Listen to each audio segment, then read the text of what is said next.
Hello, chat.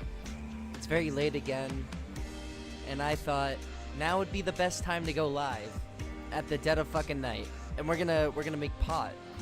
We're gonna make more pot. We laced your shit, and we don't care. I haven't played in 11 days, and honestly, I'm already drawing a blank at where I was financially. I think we were doing pretty good. Oh, hi, Jester. Alright, my game's kind of laggy. What the fuck? Give me 1 second. I gotta tinker around here. Low. Turn that off. God rays? No. No. That's a little better, I guess. It'll have to do for now. So, yeah, we're all out of water, and we need more soil. You have a party tomorrow and a birthday? So is your birthday tomorrow? Or is your birthday right now? If your birthday's right now, then happy birthday. I need more soil! Shit! It's all good.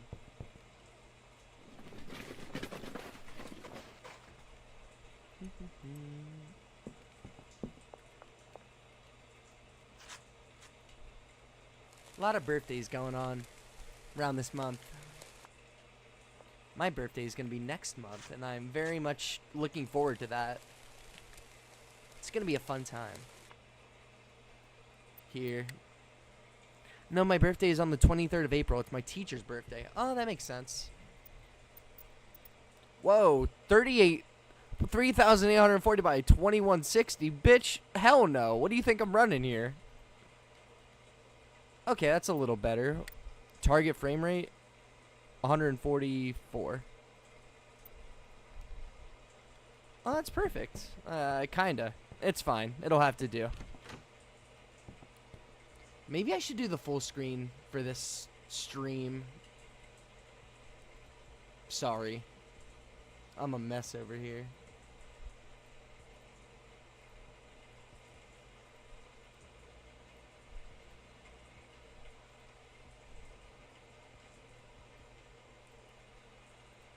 Is it going to pick up my game capture, or what are we doing? Oh, I have it hidden. I'm so stupid, chat.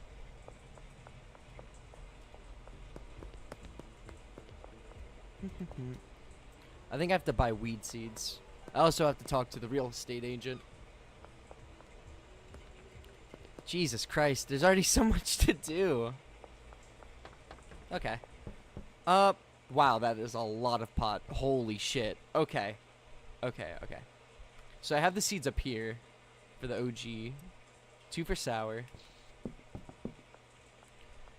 If you're wondering, I am going to put on a video or something just so it's not dead air for most of this. Because most of this game is sort of like, you know, sort of just vibing, going on autopilot. And me, myself, I like to have something in the background while I'm gaming. Okay, that's watered. That's watered. That needs water. And I need more pot! If I'm not talking, I'm just laying down and trying to eat. Understandable. I keep streams on in the background while I try and sleep sometimes as well. It's very understandable. And shared experience, I like to imagine. Let me get a video going on here. And let me move myself over to the left side. Holy shit. Dude, my Streamlabs is so unorganized. Okay. Put these in a folder. Bear with me here for 1 more minute. Shouldn't take me much longer. That's the sub goal. I don't need that. Chat, I do need that. I'll make a folder for the right side. I'll make a folder for the left side. This is smart. We're locked in right now. And that is my PNGTUBER. Perfect. Now all I have to do is make a duplicate of this folder and name it left. Sorry, I'm like yapping right now. Give me 1 second. So we hide that. We move all of this junk over here.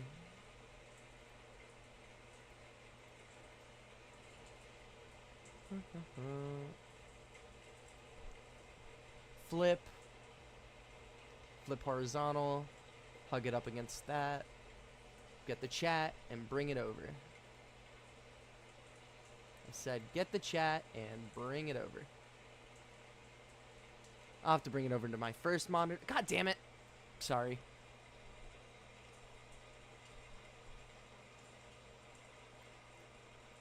So that goes above that. My PNGTUBER goes down. I'm on the left side now. I'll move that up just a little smidgen. Perfect. Alright, we are ready to game. Wait, one more thing. Sorry, I need to bring over my Chrome capture thingy too.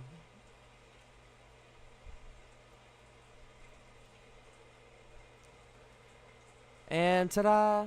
So now we have a little window to watch stuff. And what shall we be watching? I don't know, something silly, something funny. We're actually gonna get a queue of videos going here. How about we actually start with this? I like a spooky video. This is LiDAR, a custom game LiDAR. mode for Gary's mod. You spawn in a dark void with only one tool. Did I try playing this on stream once? LiDAR stands I'm trying for to light remember. detection and ranging. Pretty sure I The did. tool you're equipped with emits light that sticks to walls and the ground, helping you see your environment. I need to order a dead However, drop. the map I'm in isn't one created for the mod. Hello, Alan. In fact, there's no special maps created for the mod. This is GM Construct.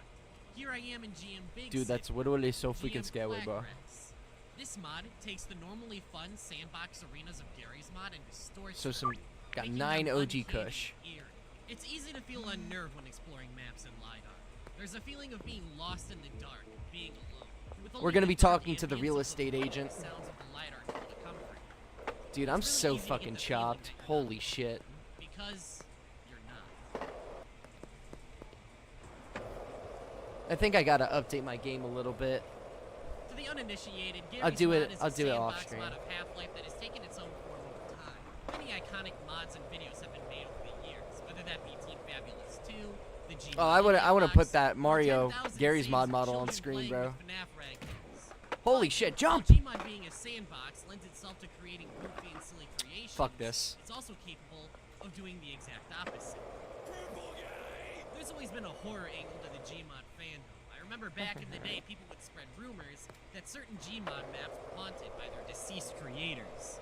We've also seen the rise of horror-themed Gmod ARGs. I used LiDAR. Let's pause that real quick. Talk to our real estate agent. Turn on the music while we're at it. This is getting very... There we go. Hi there, I'm Ray, Highland Point's best real estate agent. Come talk to me if you're looking to purchase something. Alright, well now my goal is just to make money. As an example in the beginning, because I think it really shows off the creative potential for horror-themed Gmod content. So today, we'll be going over 3 different spooky mysteries up, officer? from Gmod history. But before we dive in, do Morning. you want to know something that's not spooky? Tanks. You don't have to worry about any spooky World of ARG Tanks? ghosts haunting you when you're Yeah, out World... I knew it. I knew it. I fucking knew it. Creepy Gmod Tower Get that out of Lobby here. 2 Is that Roblox? Gmod Tower No, was it's a a really game called popular Schedule Gmod 1. server I'm a that drug ran from dealer. 2009 to 2016, during the peak of Gmod community servers. But it was shut down in 2016 Yo, what's up, George? after being replaced by its spiritual successor, Tower Unite. The server consisted of various mini-games, all connected by a lobby hub. The entire server was just for funsies. You could be Steve Minecraft playing Super Monkey Ball, or go go-karting as Master Chief. However, what Chim Richards What's up, Trent? discovered was incredibly eerie and unsettling compared to the fun. He has a knife! He has a knife! In the video, Chim was in the Lobby 2 map. He heads to the theater area of the hub world and stops in this. Sorry.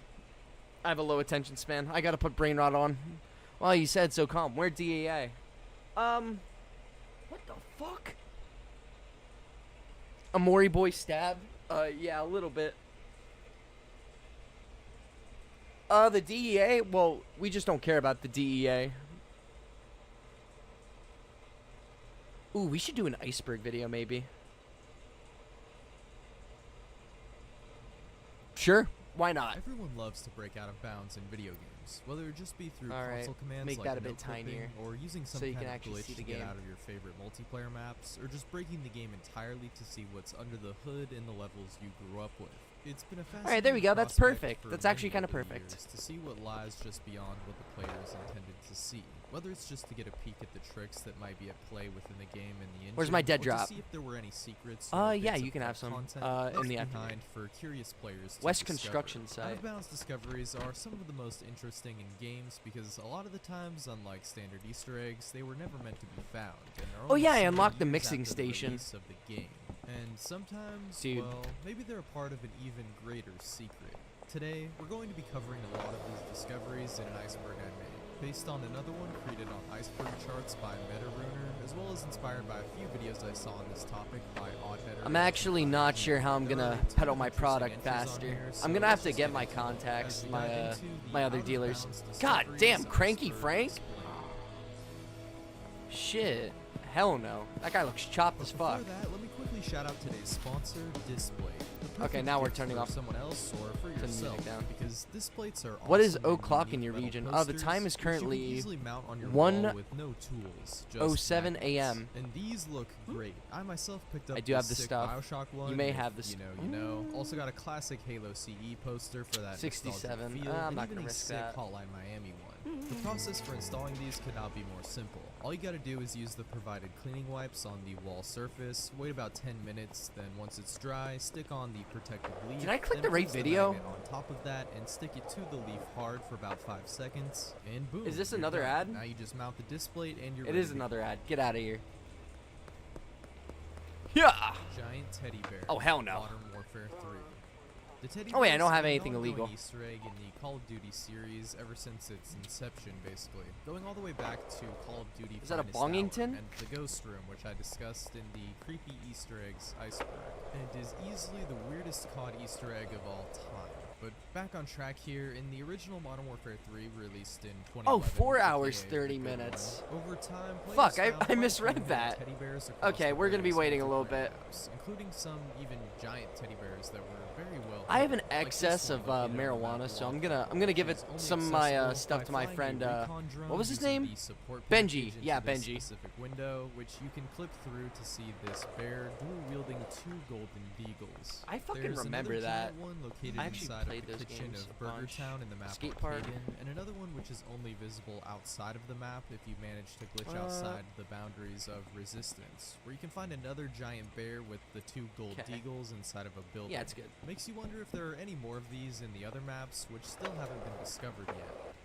Lord I'm of the built- Pies, Dragon Age Inquisition. Are you built different, or are If you just manage to built? glitch inside of a certain room in Dragon Age Benji! Inquisition, Open the usually by fucking running door. into Solus's room after entering the Skyhold, it Yep. can sometimes cause Actually- the room to not completely Hold on, let Benji, in, I'm which I'm will doing make you fall business right through now. the floor and come across this strange thing, seemingly a giant. Don't you pie run away with from a me, young dot on man. Face and a top hat, nicknamed Alright. the Lord of the Pies, which is a term coined guess by that's the fine. When? developer who put it Uh, there, now? Graham Kelly, who actually commented on videos that showed off this strange Easter egg, claiming that there were more strange objects like it hidden behind various barriers and load Okay, screens. you can throughout have the half my game. koosh.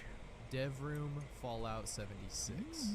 Thanks, boss. So dev You're welcome, rooms are a pretty Benji. common thing in video games, so I wasn't planning to include very many on this list, but this one is just so infamous and hilarious that I had to. Not because of What up, anything bitch? actually hidden inside of it, but because of the history behind it. It basically works like a standard dev room with Would you all the notice? weapons and items and whatnot You would. for dev testing, but it's mostly known because of the fiasco that was Fallout 76's launch, and the fact that this is an online game with microtransactions and PvP, and couple that with all the other Extra fails that long life happened soil. when this game launched, and yeah, people discovering this dev room did not bode well for the game. God or damn it. Any semblance Hey, I of need some of your balance. stuff right now. You got Also, anything? people who did find it, even if by accident, Make an offer. were getting banned. Whoops. Like, why You did can they have remove this in 3, public servers to begin with?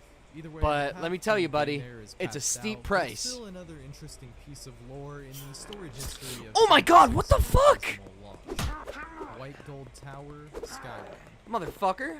The White Gold Tower. I need a also bat or called the something. Imperial City Fuck outta Palace, here. is a Fuck outta structure here, you created by the crackhead. Imperial City of Cyrodiil, Visible On most God, I'm gonna notably slime in you. the Elder Get the Scrolls 4 Oblivion.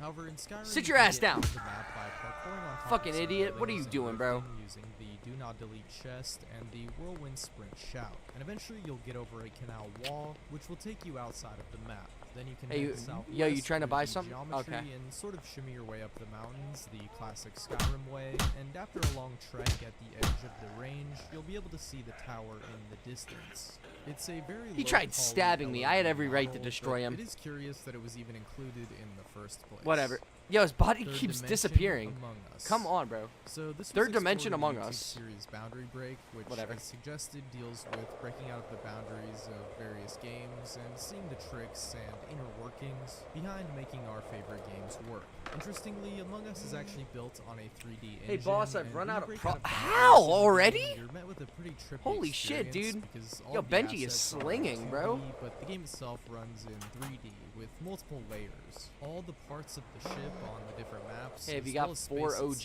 from I when think I players are do. ejected, are all just different layers on top of one another. This is also the same with the dropship waiting room area, the main menu, and even the character customization menu.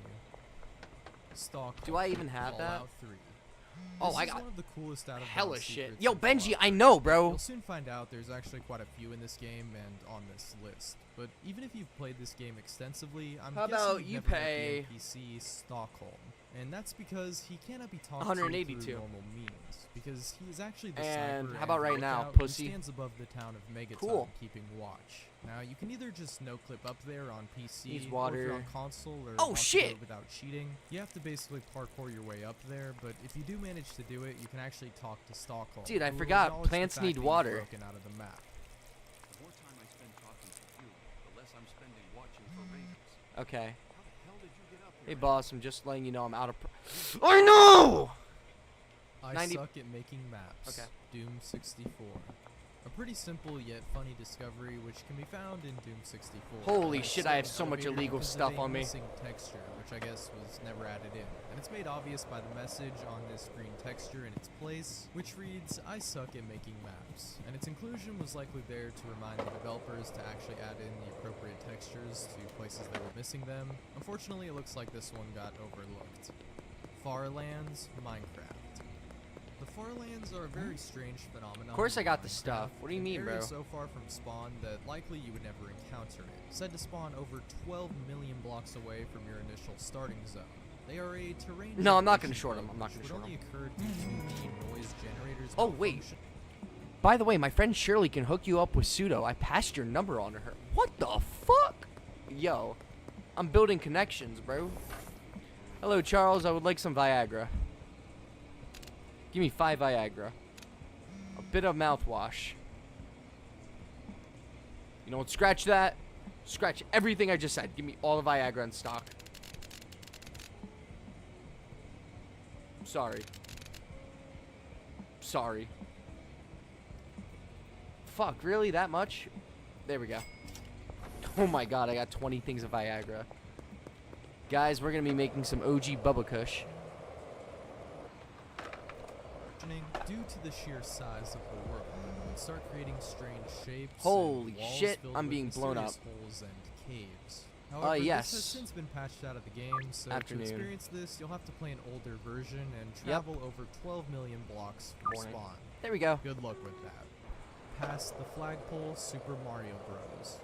One of the earliest examples of going out of bounds in video games, dating back to the original Super Mario Bros. You can simply use a platform to Skibbity jump over what? the flagpole in 3-3, which lets you roam Okay. an infinite out of bounds area, or you can do a sweatier method in 1-1. Wait, where you shit, do glitch I have a- turtle through the ground and then jump Oh, at just shit, the I have a right deal. moment, which will send you over the flag. Okay, I which gotta go. results in the same kind of thing. Also, there's the World 1-2 skip, which allows you, after breaking through the map, to skip to World 5. But there are a ton of these in the Mario games, and a bunch of different world skips. So we'll just move on. Oh shit. Hug, Super Mario Sunshine. Oh wait, no, it begins in like 14 If hours. you I'm manage good. to glitch yourself underneath the map of Pinna Park in Super Mario Sunshine next to this carnival ride looking thing, 'Kay. then you'll be greeted with nothing out of the ordinary actually. But if you do angle your camera to just the right spot, then you will see a question mark underneath the surface. Need more which, if packaging. you peer Oh at it my again God. From a lower angle, it There's so reveals much itself to Viagra. actually be the only Goomba in the game, which when found in the files was named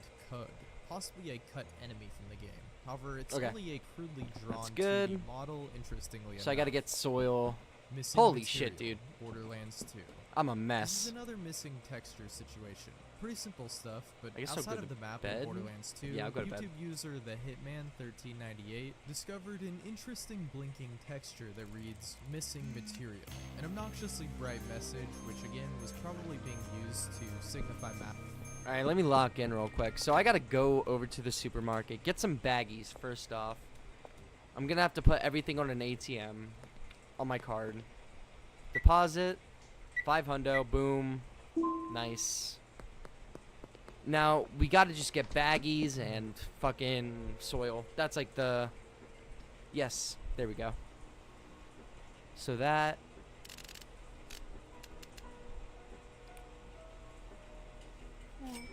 Okay.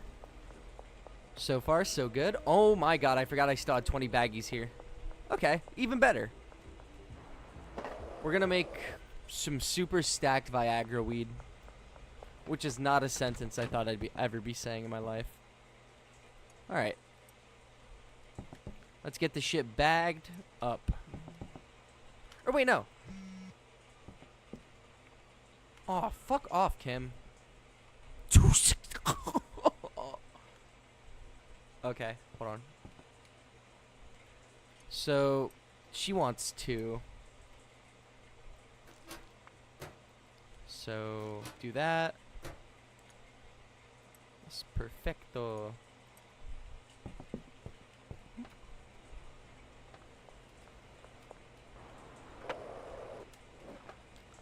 Fucking sidewalks.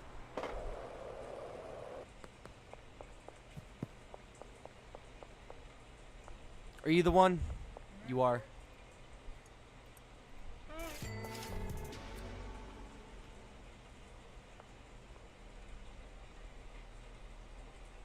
Flu medicine. Yoink. And I'll take that. Whoop. Yeah. Before I know it, I'm gonna be a fucking expert at slinging this shit. What's up, Kim? You wanna buy something? I'll give you... You wanna have all 14th... Shit. I gotta package it. Never mind. Get bent. So, I can... Ooh, I can put flu medicine in here? Hold on. Dude, we're gonna make some walk. There we go. Yes, you can. Yes, you can. Schedule deal. We gotta do that at nighttime, I think. We're a busy guy right now. Oh my god. Let's see. Sedating and bright eye. Walkster. No, that's stupid. I wanna do something relating to walk. Scissor. Fuck it. Just scissor. I don't care. Can we mix? Hold on. I want to test something real quick. No way. Can we? They stack? They stack? Oh no. Oh no. Oh my god. Wait. We're just gonna keep mixing Viagra into this and see what happens.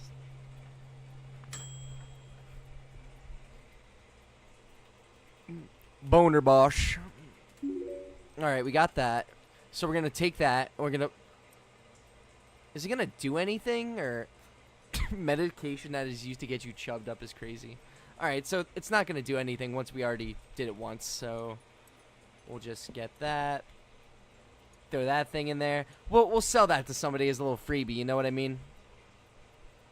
Or maybe we'll give someone that as a free sample. So we got Boner Bosch. That's a new one. I think we should plant some more seeds. Ah, shit. Okay. Yes. At night, I guess? I don't know. Wait, who texted me there? Oh, if you need some pseudo, I'm your gal. Alright.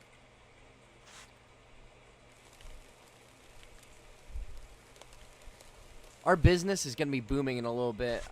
I got to get ahead on this, though.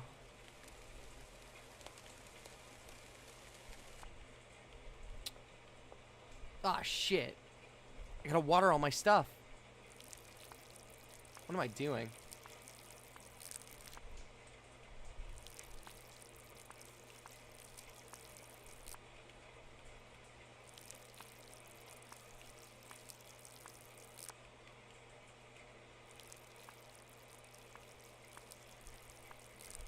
Nice. And, we'll put this in the packaging station. We'll put our baggies here. We'll get our weed seeds. We'll do this. Yada, yada, yada.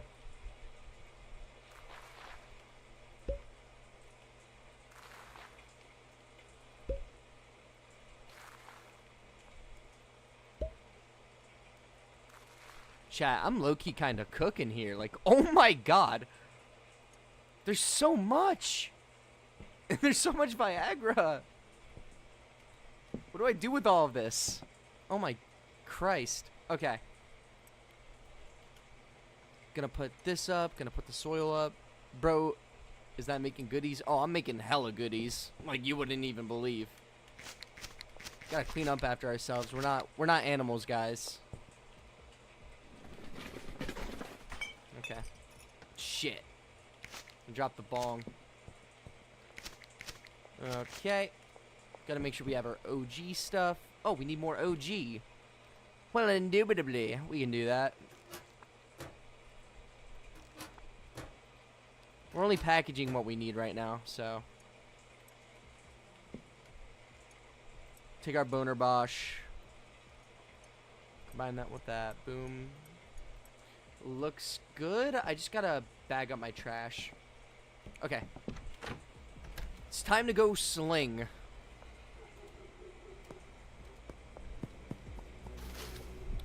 am I going?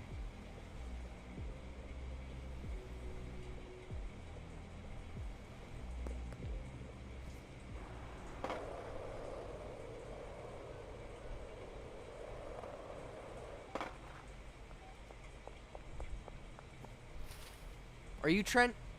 I forget. Yes, you are. Hello, my good friend. How may I interest you in 4OG? Thank you, sir. Oh! Charles! Choo-choo Charles! Choo-choo Charles! Hey, buddy. Can I interest you in a free sample of Boner Bosch? Fuck! I didn't mean to punch him. Good enough, I guess you'll hear from me. Yo, dude, are you okay?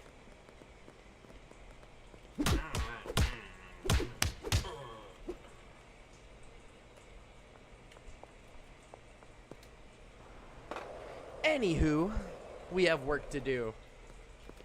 Gonna need some trash bags.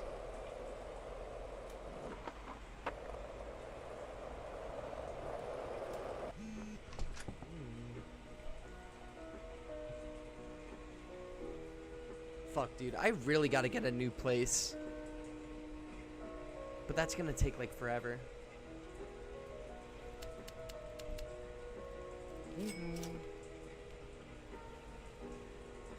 Oh, wait, I gotta give shit to Benji.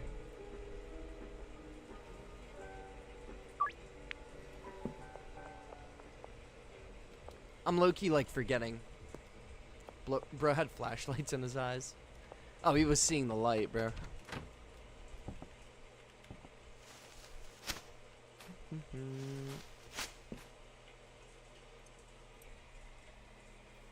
Alright, I guess we should start bagging up some OG so Benji can do his thing. Give me all of this good shit.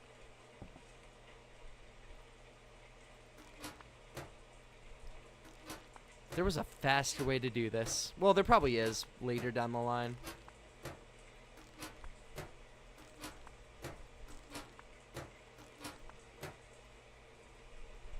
There we go.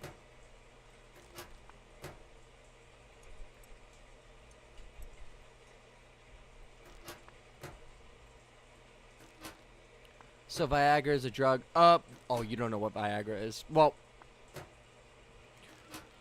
yes, it is. We'll just leave it at that.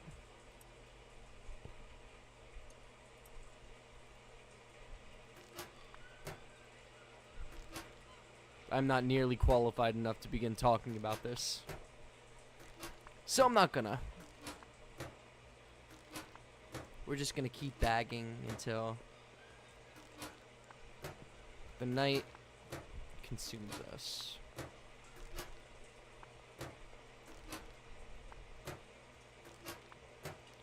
Before I give all this to Benji, I'm gonna sell all of this. I mean,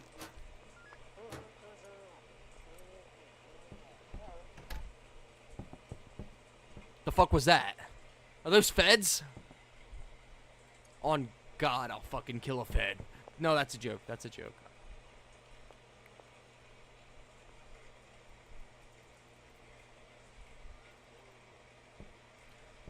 Okay, I guess I'll go take my trash out while we wait.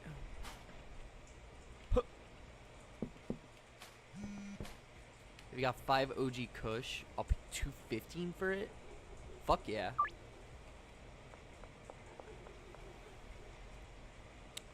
In the morning.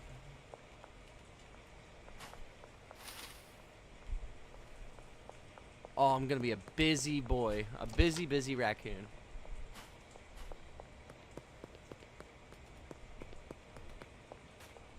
Okay.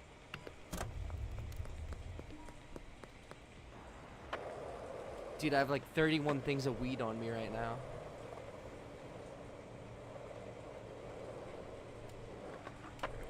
I should be able to break into the... I want to... Maybe not 2,000. Okay, that's for later.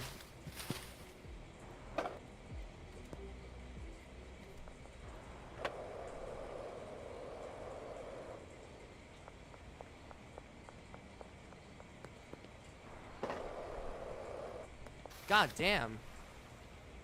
You know how to pick your fucking spots, Doris? Holy shit. Okay, take... What do you mean? This is OG. Oh, wait. I tried selling her the bud. There you go.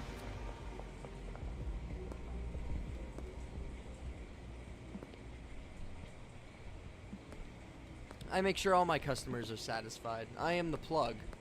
I am the plug. The only plug.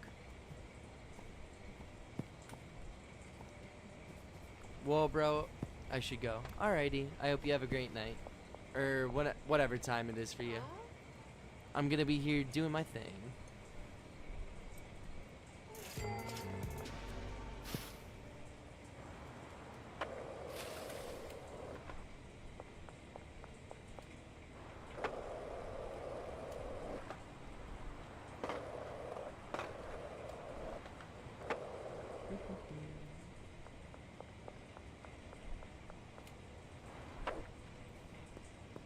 Alright, crackhead. Let's get this over with. Alright, bitch. Listen. You're here on my time. I'm not here on your time. Yeah, take my shit and go.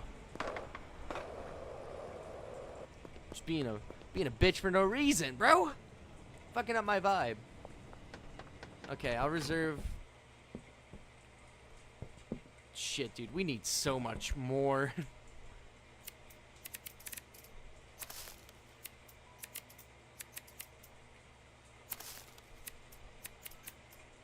Okay, that's enough. Holy shit, dude. Okay.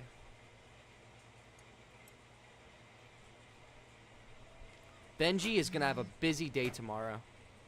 Holy shit, my phone is getting blown up.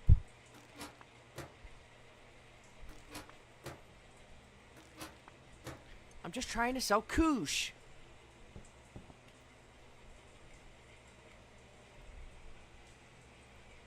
No, you're gonna pay 80 or 95. Cool. In the morning.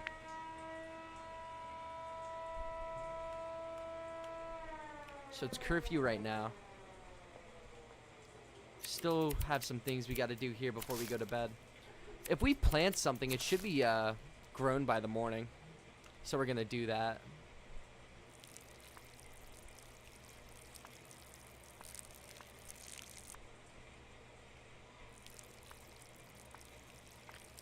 We can start playing that video again, I think. Mappers to add in a texture here, which they forgot to do. Whoops. Giant squid. Splashdown. Again, a pretty straightforward one, but in the Rainbow Studios racing title, Splashdown, if you travel too far outside of the race, you will be met with a giant squid tentacle and be thrown back into the arena. A recurring Easter egg in these games, but usually not with a Just squid. gonna That's just go this back one, in. but I have to ask, why are there so many of these giant squid Easter eggs in other games? And if you don't believe me, go check out my creepy Easter eggs iceberg after this one. There's a bunch. No, I don't Corrupt, wanna. PNGTUBER, World at War, and Black Ops 3. This is a creepy out-of-bounds Easter Oh, egg yeah. in the map Verrucht, which again That's not is briefly creepy, I've mentioned seen in that the before. creepy video game Easter eggs iceberg, but here it's something only found through no-clicking Okay. under the map, under the fountain specifically, which normally isn't accessible, to which you will find a mountable MG42, like those featured in the campaign, which can actually strangely enough be used. The map was recreated in Black Ops 3 pretty faithfully, including the fountain in the middle, and under it there is a similar Easter egg, although quite a bit creepier this time around, as we can see the machine gun mounted by a pair of detached arms, on top of some sort of Ooh, stone scary. or concrete slab, which itself is sitting on a mound of dirt surrounded by bones, all below the map and out of sight. Weird. White statue, dust and Elysian tail. This strange out-of-bounds discovery can be observed in Chapter 4 at a certain place on the map, which if you manage to clip through the environment and then use the dash to go towards the right, you may be able to catch a glimpse of whatever this statue So, is. 10, 12, Some sort of white more than enough. translucent material with a smiley face, lily pads on its chest, a hand holding a shield, and another with a staff, and then of course tree leaves for a hat or hair. What this is supposed to be is unclear. Probably though just a developer calling card. Boat People, Spider-Man. In Spider-Man PS4, players who traveled into the ocean, still close to the docks and technically inside the map, noticed something peculiar about the NPCs inside of the nearby boats. Yeah, very strange poly models. Ew! And this Why does isn't it look even like very far that? from shore, so why are they like this? I'm not really sure. Probably an Nasty, LOD model bro. meant to be seen from much further away that sometimes spawns close due to a bug or misplacement good. is my best guess.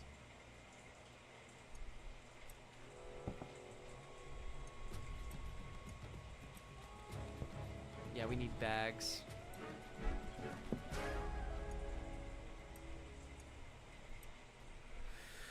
Alright, let's think. Is there anything else to do before I go to Underwater bed? sea I don't think Tony so. Hawk Pro Skater That's 3. all growing. Using Thug Pro, a total conversion mod for Tony Hawk Underground Pro, which Cool. later added in levels Nice. from other games, including Tony Hawk Pro Skater 3, Oddheader was able to find an interesting What? detail below the water surface in this level, right underneath the pirate ship using the set restart command, which allowed him to go underneath the water and see a bunch of textured and fully animated fish, which are normally not able to be seen. Narrator, Fallout New Vegas. If you've played Fallout New Vegas all the way through, which if you haven't, bruh, get on that now. But if you have, you know at the end of the game, the narrator comments on your various choices throughout the game, as well as the many people you met on your journey, and your ending slides are all based on individual choices made by the player, making everyone's ending for the most part unique, no matter which faction you sided with at the ending. But what's really interesting Holy is what's shit, going I'm on so under the fucking hood in full. this scene. As players found out that when these slides are being read off, if you no-clip yourself past them, you will find an NPC called Ron the Narrator, named There after we go. Ron Perlman, voicing over the entire thing, and for whatever reason wearing Legion armor and an eye patch. He even imitates the voices of the various characters That was you stupid. encounter in the game. No, wait, that was a This skip! also works the same way for the DLCs as well. Really an interesting way to do this, I've gotta say. But welcome to the creation engine, I guess. There'll be more of this to come. Soon after, they negotiated terms to annex the strip, Freeside. My friend Molly is a deal. surrounding Ooh! The Mojave Wasteland, at long last, had entirely fallen under the NCR's. Developer Where is she? Girlfriend, Brutal Legend, and Psychonauts. Wholesome one here. Hopefully they're still together, or this might be a little awkward, but basically a developer that worked on both Brutal Legend and Psychonauts was so proud of his girlfriend that he had to put her in as an Easter egg in both games. Oh, that's the picture sweet. can be found at the top of the map in Brutal Legend behind this rock, and in Psychonauts it can be found on a building on Skyscraper Island. MC Hammer That's so reference, nice. Call of Duty Ghosts. On the Call of Duty Ghosts map for 8, you can find a teddy bear like in almost every other Call of Duty map ever made, but also just to the right of him outside of the map, you can find a stop sign, a hammer, and a clock, or stop hammer time, a reference to God damn your rapper chops, MC holy Hammer. shit. Bug this, Bioshock. This one has a bit of an interesting story to it, as it came to public attention mostly from someone on 4chan claiming to be a developer on the game, saying some interesting stuff about the devs and giving proof in the form of a secret nobody had found yet, likely due to it being so obscure. Basically, in Hephaestus, right before you meet Andrew Ryan, if you use the Incinerate Plasmid and get yourself down to 1 HP, then use the Plasmid again on the inside of Ryan's office and Golden visit that skateboard? spot and Yeah. walk into it and die. Deal. Then you'll wake up outside of the map in a Vita chamber with this message. Bug this. If you can read this, Paul Hellquist did not do his job. Holy shit, I'm flying. Whoa, this is way This better. had actually been found at least a year earlier, as noted by Paul Hellquist himself on Twitter. This thing's a Still, piece though, of nonetheless, shit. An interesting discovery. How do I and get one rid my of it? favorite games of all time. Wandering is a terrible sin. Bendy and the Ink Machine. So, Bendy and the Ink Machine is a quite popular indie horror series released in chapters, which all have their own Easter eggs, including one for those who Chat, you managed might to think that was a find out bad the map, financial whether decision, by but no dude, clipping or we are through zooming now. means. This cardboard cutout of Bendy is what you'll find in certain spots in the various chapters, with a sign reading, "Wandering is a terrible sin." Metroidvania test, stay calm, Star Wars Jedi Fallen Order. So a very strange discovery was made in Star Wars Jedi Fallen Order on the third planet of the game beneath the map and out of bounds, where you can find these green models. Not too out of the ordinary, I guess, but the text is definitely interesting. It says, Metroidvania test, stay calm.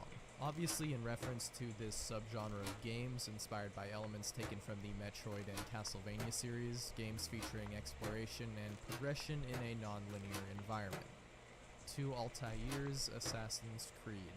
Towards the end of Memory Block 6 in the original Assassin's Creed, there was found to be a very strange bug if the player reared their horse near this edge of the map by some guards. Sometimes you would end up falling through the geometry, and for the most part you just respawn normally, but on occasion What a you would goated respawn game. with two Altairs, the protagonists of the game, controlling both at the same time, as one of them just mimics your movements. But also, strangely enough, you can assassinate the other Holy Altair, shit, which dude. will cause the game to There's think still that you more. died. Very strange discovery for sure, which some believe may have had something to do with a cut co-op feature, although this is just speculation. No Clip Room. Trover Saves Get the in there. Universe. In Trover Saves the Universe, a 2019 platforming action title created by Rick and Morty co-creator Justin Roiland. Ugh! There is an Ew! interesting Easter egg Dude, hidden what the behind a door you fuck? can't normally enter, which is referenced by one of the characters in game. But by the use of a no-clip program, you can actually enter the room only to find a man waiting for you. Voiced by Roiland himself, like basically every other character, who acknowledges the fact that you broke out of bounds. Those buildings in a video game that's got a bunch of doors you'll never be able to open. Classic. He just does the same voice over and over again, dude. Did you use a no-clip program? There we go. Stone statues, Dying Light. Okay. Found in the first Dying Light, there is Benji, a rather my strange friend. but cool Easter egg involving a weapon, a sword called EXP Caliber, in reference to the mythical sword Holy of shit, King I got, Arthur, like, stuck hype. inside the corpse of a zombie on this rock. You can try to pull out the sword, but it doesn't work unless you sit there pulling on it for about 3 minutes. However, if you manage to pull Benji, out make the it sword, disappear. you do get a pretty OP weapon out of it, but that's not what we're talking about with this entry. Rather, it's what's under the rock that is more fascinating, I think. Because sometimes if you manage to drown in the area, you will fall under the map and see some floating cars above you. If you quickly Cecil! grapple on top I of need you, them before Cecil! fall to your death, then you'll come across some peculiar statues. Likely of some unused character models in the game, including one of a zombie type, and another of a man holding a bucket, strangely enough. Giant Teddy Bear, Fallout 3. Basically the same thing as in Modern Warfare 3, right? But this time it's a little more interesting, I think, because you can actually loot this teddy bear, as in like pick him up as an item, even though he's outside of the map. He can be found in the top left corner of the map at this marked location, SATCOM Array NN03D. First you have to go in and deal with all the raiders, and then make your way to this makeshift drug lab. And just behind this wooden barricade is the giant bear. Just an upsized version of the regular teddy bear, which is normally inaccessible, although you can just no-clip in and take it, or you can throw some nades and get the bear to fall closer to you, and then by using an exploit, you can kind of clip your camera inside in third person and take it. But if you do drop the bear after it's in your inventory and then pick it up again, it'll become small, so if you want to use this as a decoration in your house or something, make sure you drop it the first time where you want him to sit permanently. Motorized shark fin, Mad Max. Next to a very strange and seemingly random structure found in some shallow water in the 2015 Mad Max game, players found that if you use I should put on a Wendigoon video. Hold on. That would actually be like tight. The JFK oh god, no, I'm not trying to get like fucking killed. How about Petscop? If you've Fuck it. been on this corner of the internet for a while, then I'm sure Petscop needs no introduction. On the surface, Petscop seems to be the account of a boy named Paul as he discovers an old PlayStation 1 video game. But as the series continues, we find that it is much Looks more good. than that. You'll often find that these internet or analog horror stories can be described as multi-layered or complicated. And while that's overstated in a lot of cases, Petscop certainly fits the bill. The stories does such an excellent job at drip-feeding information to the viewer and then using its pacing in order to pull off some incredible scares and, in my opinion, beautiful moments. There truly isn't another series like it, and it's one that I want to talk about today. Now, Petscop is also one of the most well-covered series on YouTube. Almost forgot. And I want to throw my hat in the ring for one, because I think it's cool, but two, because I have some opinions that differ from a lot of the main things I've seen. While your theories may differ from mine, Petscop is certainly a work of art, and with any art, there's different takes on it, so I just want to give mine. If you have not seen Petscop for yourself, then I highly encourage you to head to the link in the description and watch the series first before you watch me talk about it, because it is truly an experience you're not going to get anywhere else. Also, since we're talking about Petscop, to address the elephant in the room, Oh no. with that out of the way, let's talk about one of the coolest things that I found on YouTube. But first, I have to show you a really cool thing that you found on YouTube. That is because right now you can get in on the illustrious It's a Camp funny little Wendigoon character. for limited time. First up, we have our Camp Wendigoon shirt that not only evokes the feeling of an old American. Oh, they're not searching me, bro. Fuck that. A very comfortable and stylish puff print. That is stylish not Oh, only shit. on the front, but across the camp staff tag Shit, along shit, the back as well. Not only is the material a water-resistant and tear-resistant fabric, but it even has options for waterproof pockets, as Here, well have as the good regular shit. pockets in addition to button pockets that along the inside have a neat cryptid camouflage. That's normal camouflage, but you know, it's got cryptids in it. It has a cryptid badge, drawstrings for the waist, as well as drawstrings for the legs in order to keep water out. And what would be camping in the woods without a friend? Which is why we brought along the Squonk, the ugliest of God's creatures. Not only is he disgusting and sad as he should be, but you and him can now have matching hats. Hats that are of course available in black or green. This drop will be available fuck, for a I have limited 2 time, debts and to then pay it's off. gone forever. So if you're interested, head to the link in the description at wendigoon.shop and have no excuse to not touch grass. And of course, thank you all so much for any support you show. It really does mean the world. Before we begin this multi-hour expedition of lunacy and sadness, I've got to pay the Get in bills there. with a company that has been generous enough to let me do that. And I'm sorry, Wendigoon. so, the description of Petscop 1 reads, "The game I found." And then the transcription of a note that was found with the game reads, "I walked downstairs, and when I got to the bottom, instead of proceeding, I turned to the right and became a shadow monster man. June 13th, 1997. You're going to get a lot of cryptic, kind of menacing things thrown at you at once that won't make sense for now, Get in there. but will make at least a little bit more sense later. The description continues and says, "For you. Please go to my website on the sticker and also go to Ronus Room and press start and press down, need a larger down, area. down, down, right, start." Now it seems that the latter part of this note, the you, is the same person that was mentioned at the beginning of the description when they said the game I found. that being our narrator of the story, Paul. Petscop 1 opens with a PlayStation 1 intro, which I'll let you enjoy.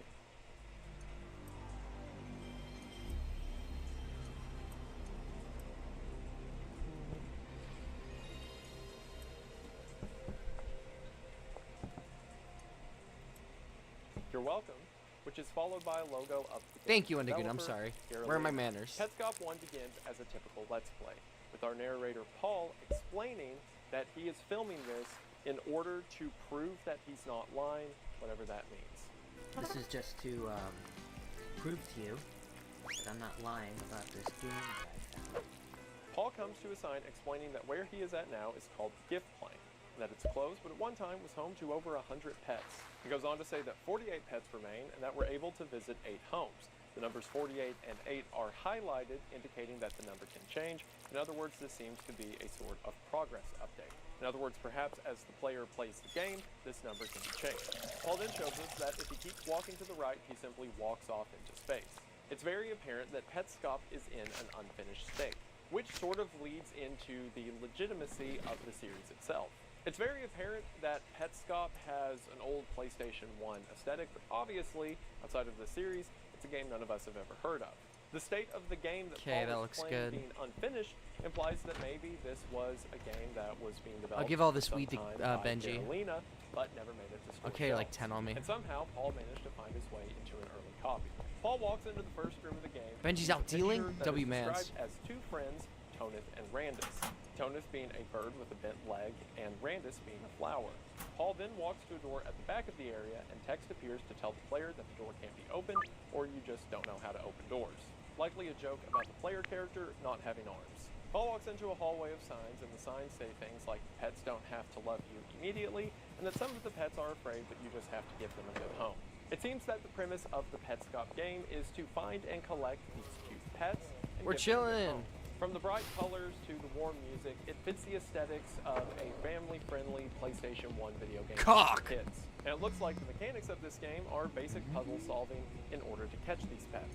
Paul comes across an area for a ball-shaped creature named Ember that has a trophy out front of her cage that is a trophy for not leaving her cage. The puzzle is pretty simple, as you have to open one of the cages, go around to the back, and then pass through to the other side in order to catch Ember. And when Paul gets to Ember, a very happy and colorful message is displayed. It simply reads, "Caught." Paul then travels to another room where it seems the goal is to catch this red bird creature. The bird seems similar to the picture of Tonith earlier. The name Ronith makes sense because Ronith appears as a bird's head on top of a flower stalk.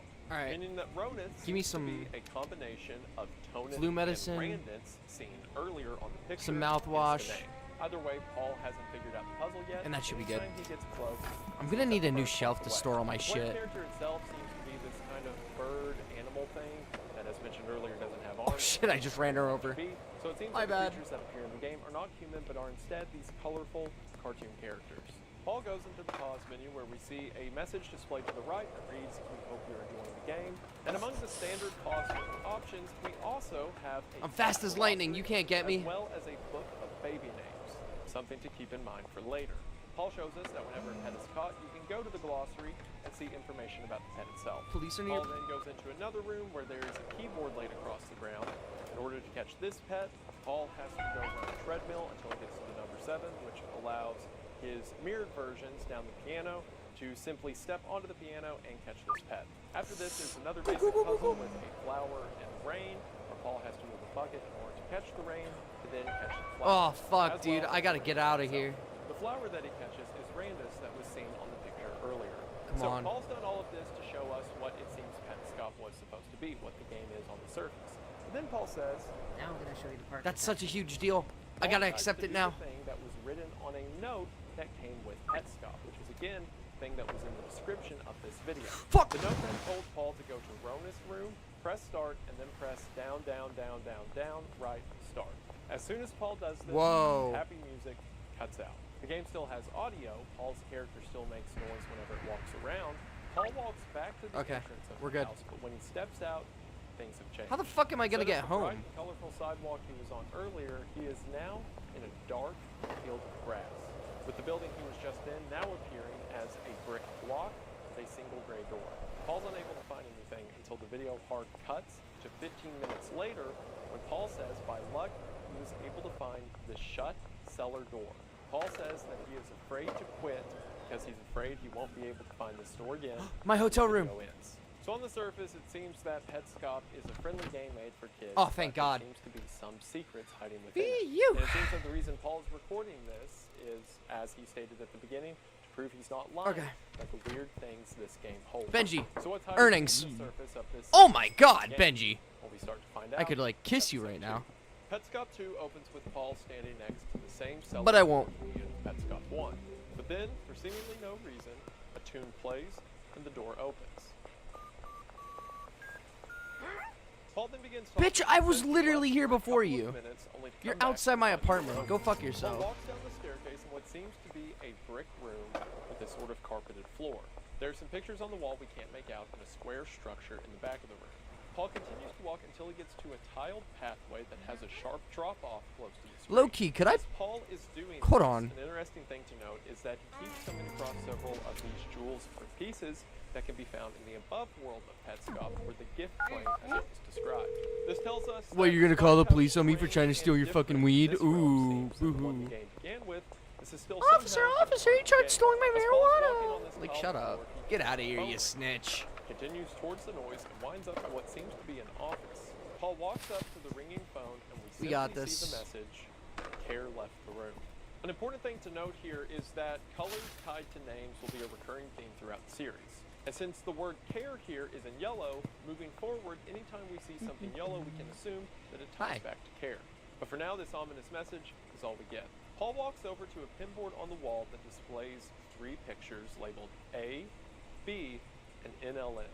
The 3 images appear to be 3 pictures of a young girl. Just gotta wait A for the being in a normal state, B looking disheveled, Ah, and NLM police looking to fuck distraught, off. with the girl's head in her hands as if she's crying. Paul continues out of the office and makes his way to a long tiled walkway similar to the walkway from before the office. Along this walk, we see 3 different pictures. The first is of a green house. The second is of a brick 3-story building. An important thing to note is that when Paul looks at this picture, menacing music begins to play.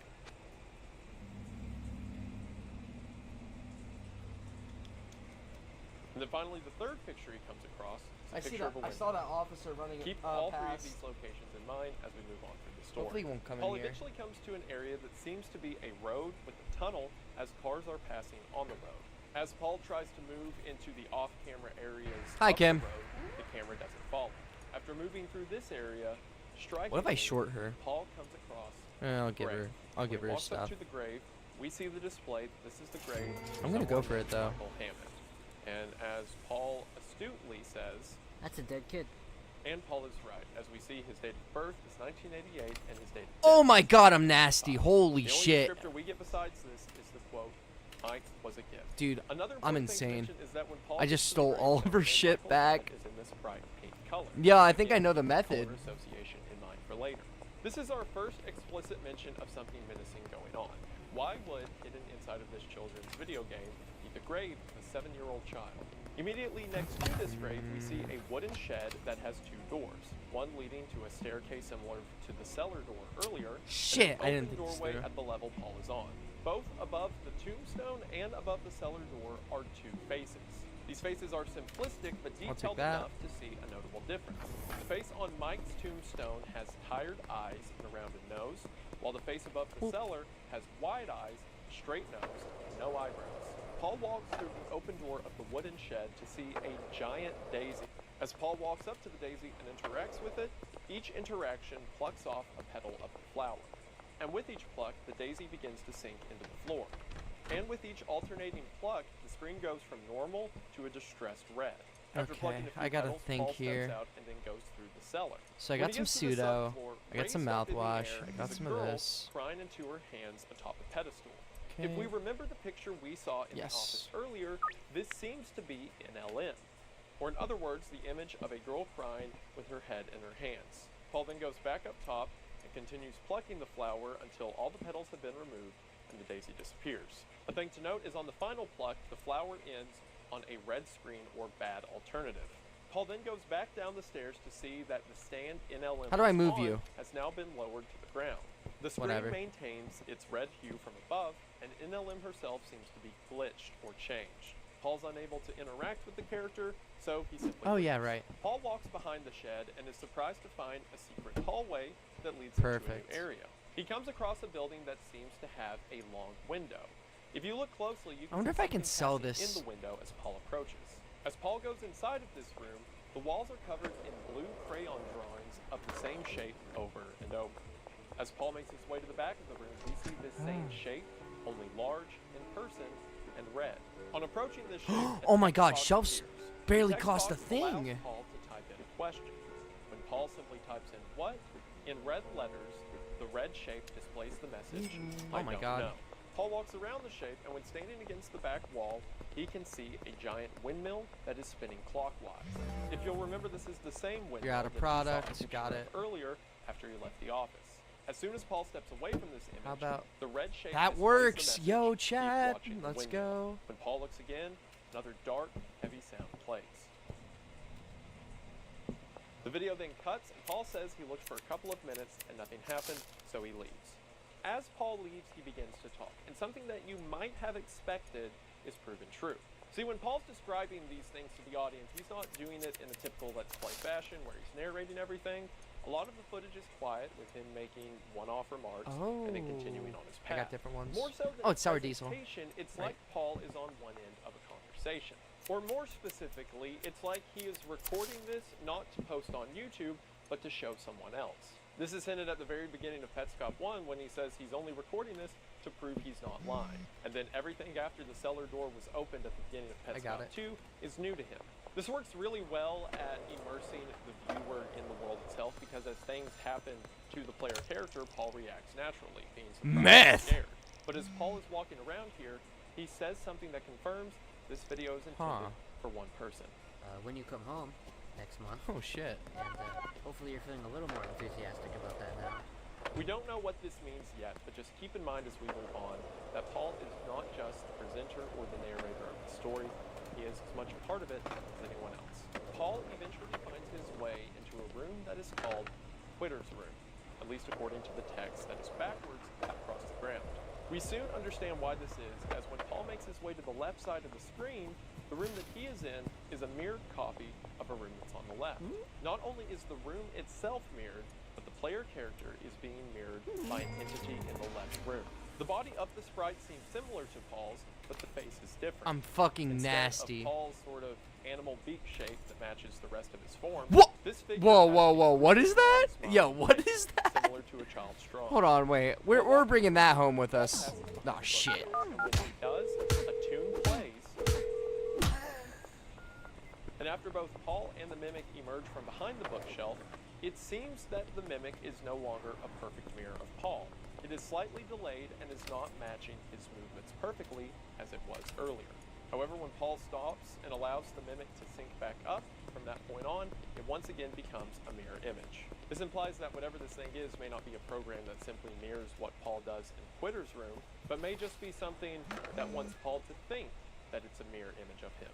Something to note that may be important later is that the clock on the wall by Paul displays the time of about 7:40.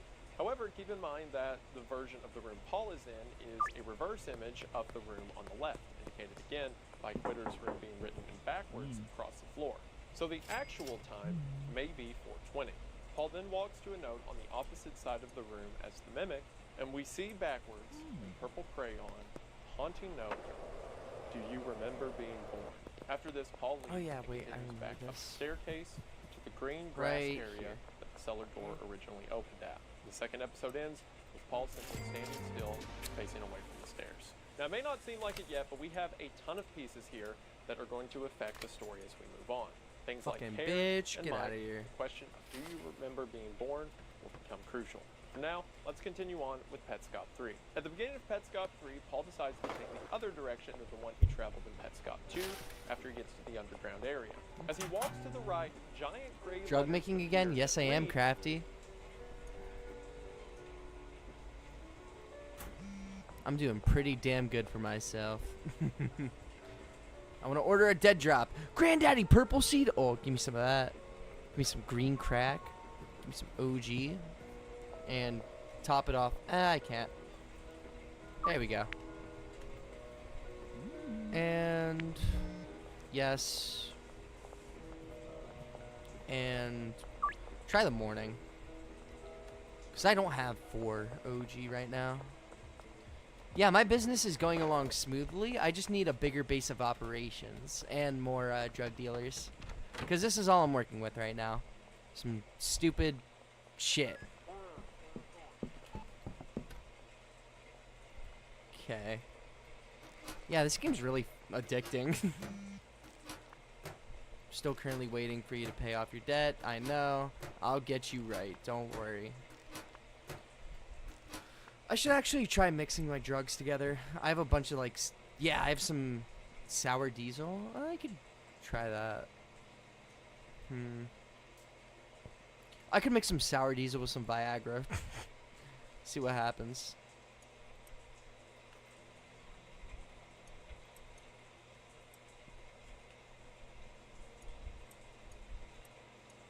There we go. That frees up all of the slots in my inventory. So,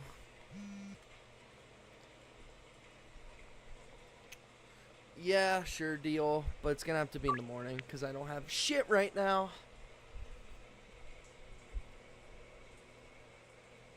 No, I don't want to order a dead drop. I want to pay off my debt. The west side of the warehouse? Is that what it said?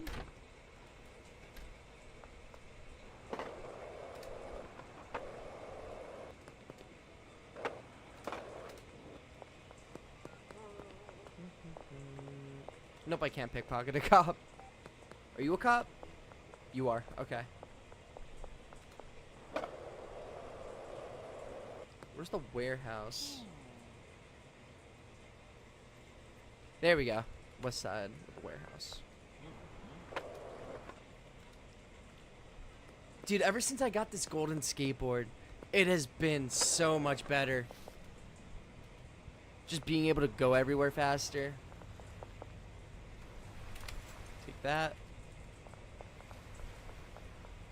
Did I go too far? No, I missed it. Oh, there it is.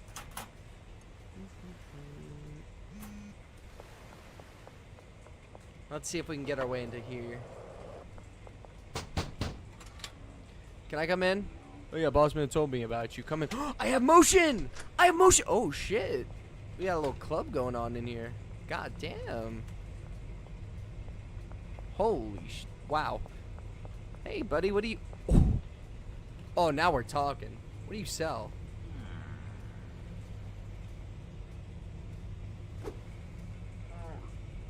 I'm looking for some weaponry. No. I went through too fast. Ranged? I can get a gun soon. Well, not soon, but like, you know.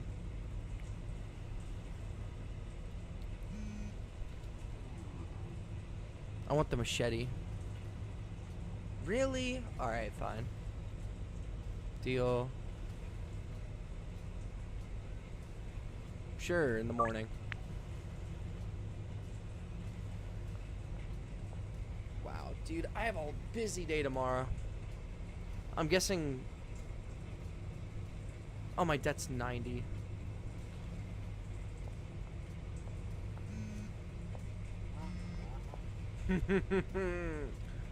Oh my fucking god. I'm getting swamped right now.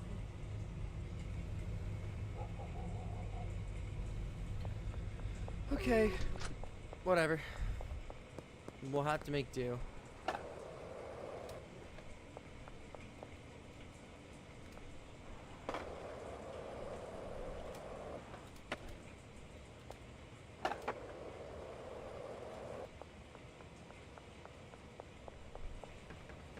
When did it say it was gonna get my dead drop?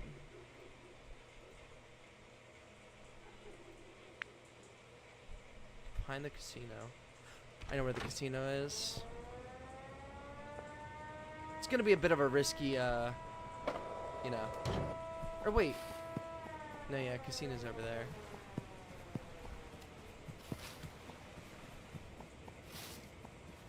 Water.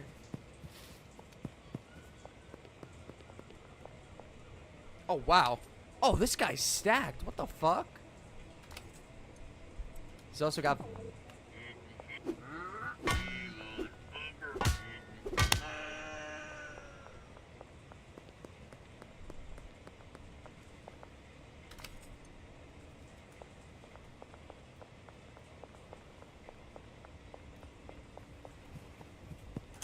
Holy shit, guys. We are so back. Put that in there. Okay. So I think we just need, like, soil, maybe? Oh, not the frying pan. Fuck it. You can keep it. I don't care.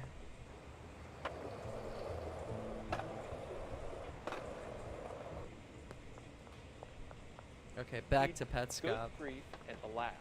Now this gives us a confirmation to something you may have suspected during Petscop 2. Pulling the petals off the daisy, alternating from good to bad, is very reminiscent of the act of pulling petals off a flower and saying, Need me "They 6 love OG me, Kush." They love me not, they love me, they love me not. Well, the classic example of this in Yeah, media you're gonna is have to the fucking Dr. wait for Seuss that, book, cunt. Daisy Head Maisie. In the book, Maisie has a daisy that grows out the top of her head that the other kids make fun of her Oh, for. dude, I have, like, Near the no end of the story, soil. the petals Fuck, begin I'm to fall throwing. from Maisie's head as the story Wait, no, goes we're good, on, we're good, we're they good. love her, they One love should her be not, enough. they love I just her, need to they water love it. her not. And at one point in the story, Maisie remarks, "Nobody loves me, nobody loves me." When we saw NLM on top of the pedal stool beneath the wooden shed, the daisy quite literally grew out of where her head would be. And again, with each accompanying pedal pluck, it went from good to bad to good to bad. And when we end on a bad pluck, we go under the wooden shed to see the distraught situation that NLM is now in. NLM, or as the book says, nobody loves me. So it seems there is a connection, at least symbolically, between Maisie and this girl we find who's distraught underneath the wooden shed. And this connection is confirmed again by the giant Okay, I have letters that 12. read, That "Good should be grief enough. and alas," 6, quote from 7, Maisie that's Head Maisie. 13. Now some people try to tie this in literally and say that 16, it's the Dr. 22. Seuss character that we see on top of the pedal should stool. be enough. I would disagree. And If say not, it's I'm just just gonna pickpocket symbolism, off that this one of the young girl people. we find in LM is as distraught Fuck it, as Weeball. Maisie was in the book. And the NLM stands for Nobody Loves Me. But it'll take time to figure out why that is. Paul comes to a brick building that has a large deposit box next to We it. don't need the door. watering The can. deposit box I don't know why I'm rotates bringing for this him to around. insert something, but Paul, for now, just walks into the room. Inside of this room, there seems to be an easel near the front door. When Paul interacts with this easel, it allows him to build a face, or at least a face as detailed as the ones we saw on the gravestone and the wooden shed, adding things like eyes, eyebrows, and a nose, with spacing between. When Paul inputs a random face, the ground begins shaking, and if we look out the door to the back right, we can see things quickly flying by. After a moment of this, Paul walks out of the building and then walks back in to see that things have reset back to normal. This time, Paul enters the Alright, we're face gonna have to and make do with waits that for for right Paul. now. And after a cut, we see that eventually the ground quits Yo, watch shaking, this sick and the grind. doorway in the back is now open. This doorway leads Shit! to what appears to be a child's bedroom.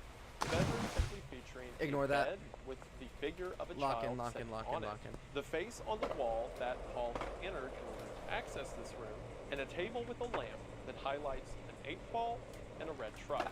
Not much to see from here. Paul goes outside and inputs another face.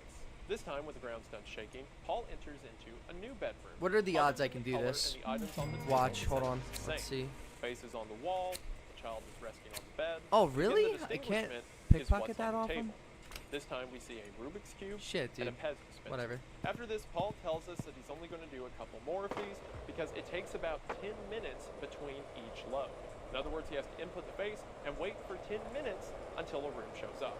If we look at the things moving in the doorway whenever Paul enters in a new phase, it seems like the building he's in acts as a sort of elevator, or at least some kind of rotary structure that, as he Oh my inputs god, I'm face, so good. it turns over until it gets to the room of the face he input.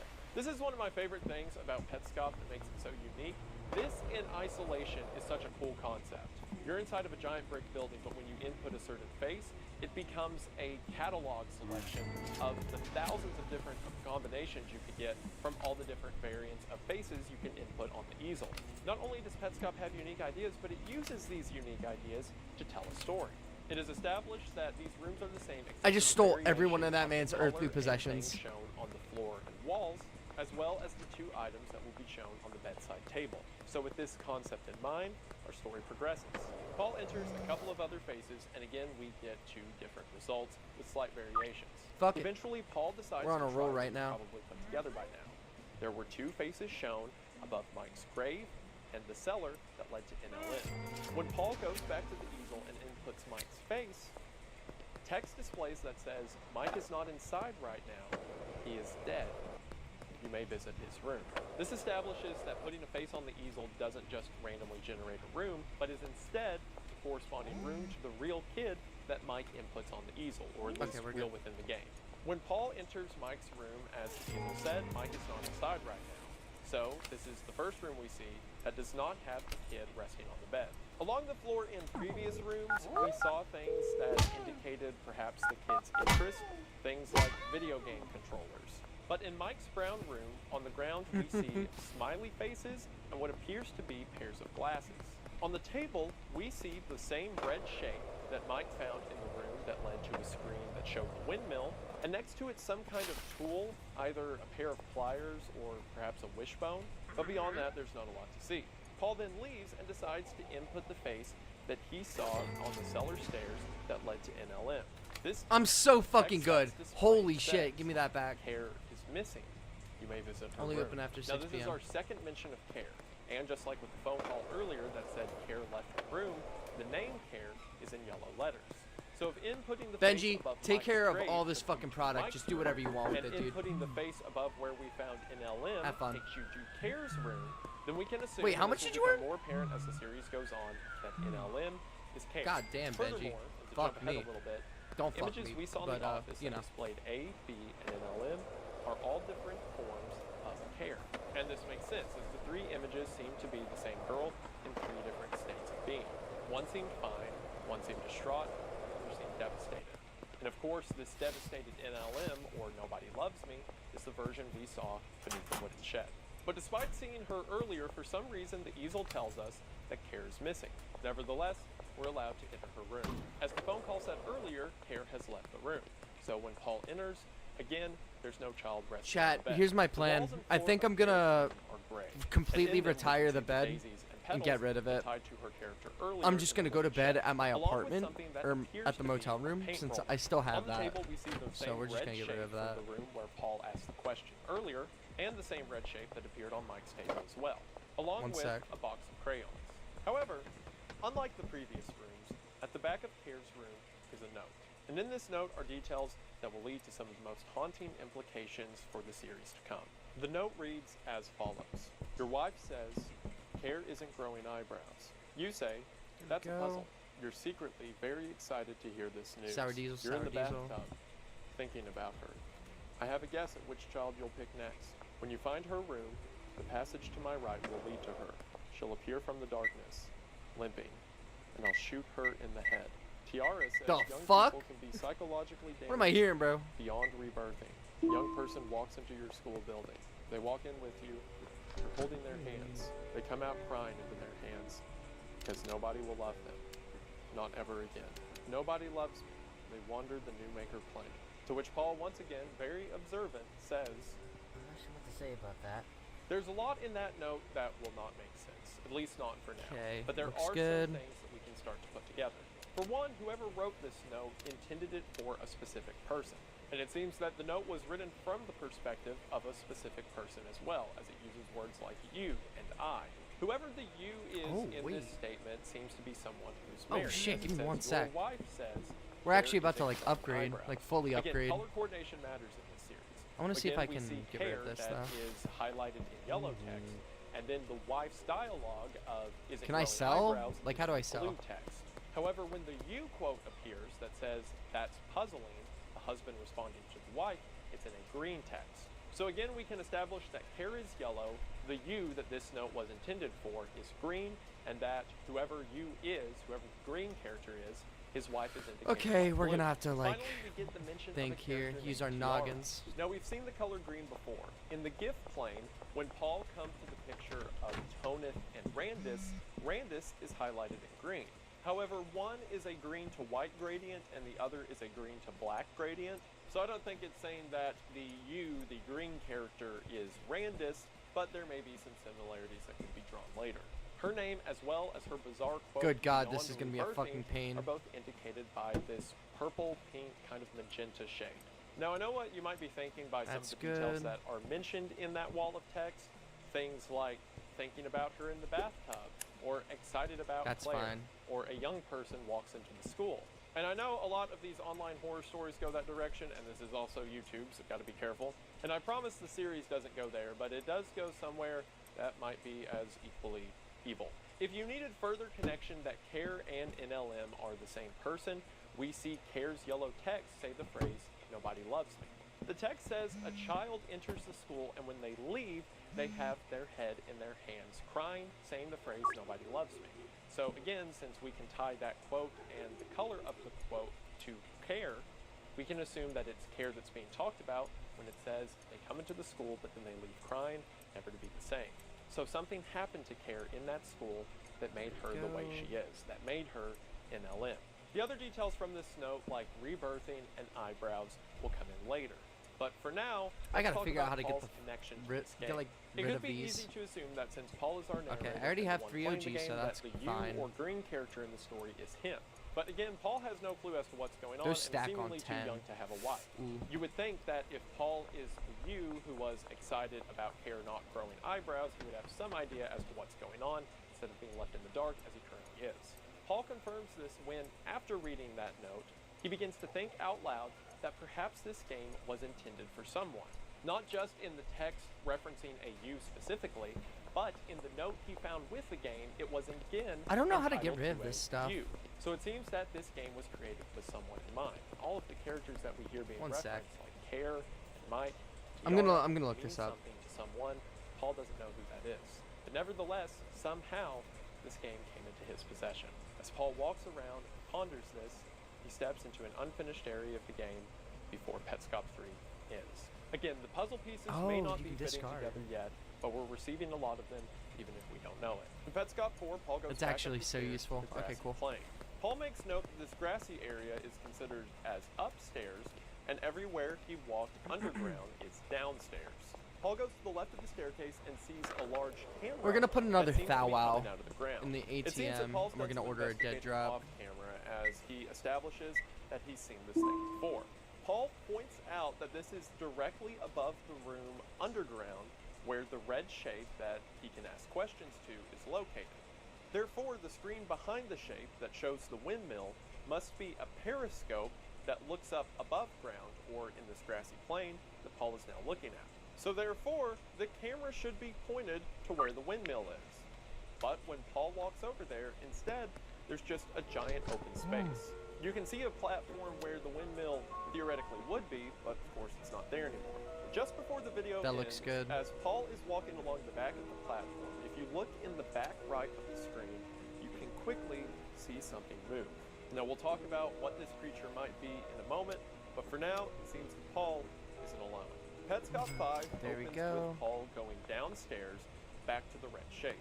In this episode, Paul will ask the red shape a series of questions. One of the questions he asks is, "Who are you?" and the shape replies that it is Tool.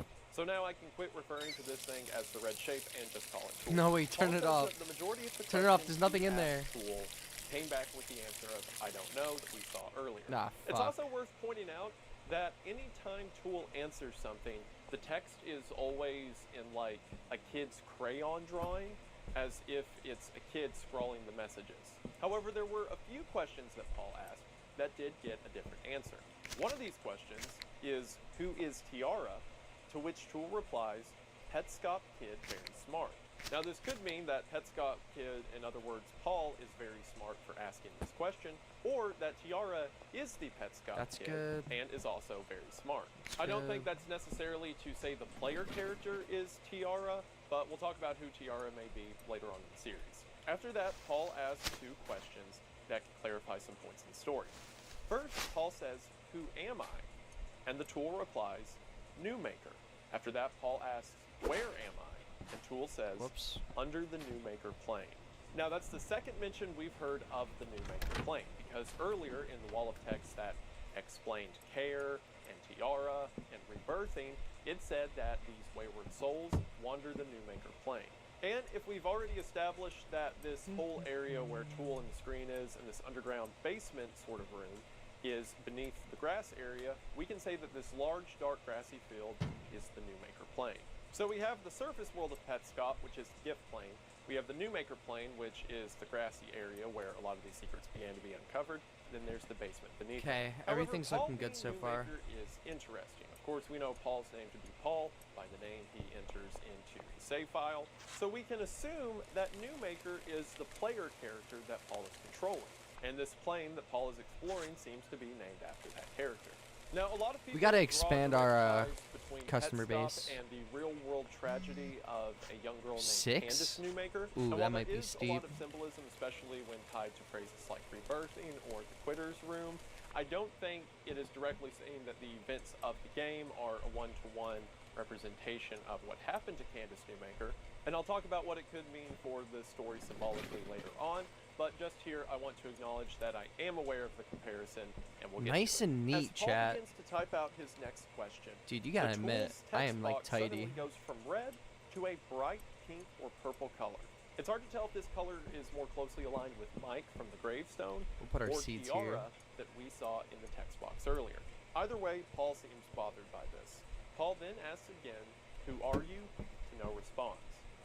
And suddenly, That's actually a new kinda message, optimal. Hold this on. time, in all capital letters appears that reads, Shit, I gotta accept my "Turn offers. off PlayStation." Paul asks why, and Deal the pink in the tool morning. responds, "Marvin picks Deal. up tool, hurts me when PlayStation on." Now, Afternoon. something that I Cool. think this series doesn't get enough credit for. Yes, it gets credit for how unique the kind of transmedia storytelling is. Yes, it gets credit for how elaborate it is. But what it doesn't get credit for is how scary it can be.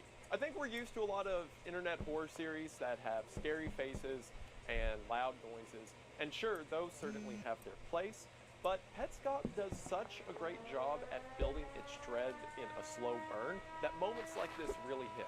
When you're watching this for the first time by yourself, and it's like everything is this grand narrator that is explaining to Paul this tragic story piece by piece. And then suddenly this shape we don't understand begins to tell him to turn off the PlayStation, that Marvin hurts me when the PlayStation's on. We don't know what it means, but the urgency of it is terrifying. It's moments like this that are so effective and cement Petscop's place among the horror genre. As Paul begins to type his next question, the text box once again returns to red. To confirm, Paul asks one more time, "Who are you?" and it returns the normal answer of Tool. Paul says he'll end the video, but then we cut to one more question that Paul asks when he says, "Remember being born?" To which Tool replies, "I'm not Tiara," and the video ends. Now this final note gives us some interesting ideas.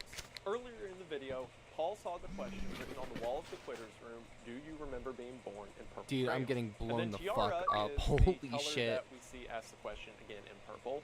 That some people Business are is damaged booming, beyond guys. rebirthing. Oh my And then god. for a final confirmation to tie that concept Gotta buy to some that baggies, person, and I when gotta Paul asks, go to our. "Remember being Oh my born?" god. The Tool says, What a "I'm not nightmare." Tiara." Something certainly happened in the pool of Petscop. And while us and Paul doesn't know what it is quite yet, he's starting to ask the right questions. Petscop 6 opens with the shot of the windmill from the room Tool. The dark sound effect heard a few times throughout the series plays again. And then the screen tells us that 2 hours and 39 minutes later, we see a silhouette 7 of a OG character Kush. that appears Jesus to be Christ, you Paul fucking walk big behind greedy the fat windmill. boy. After the silhouette Sorry. does this, the windmill begins I didn't to mean slow that. down and then turns counterclockwise, at which another dark sound is heard.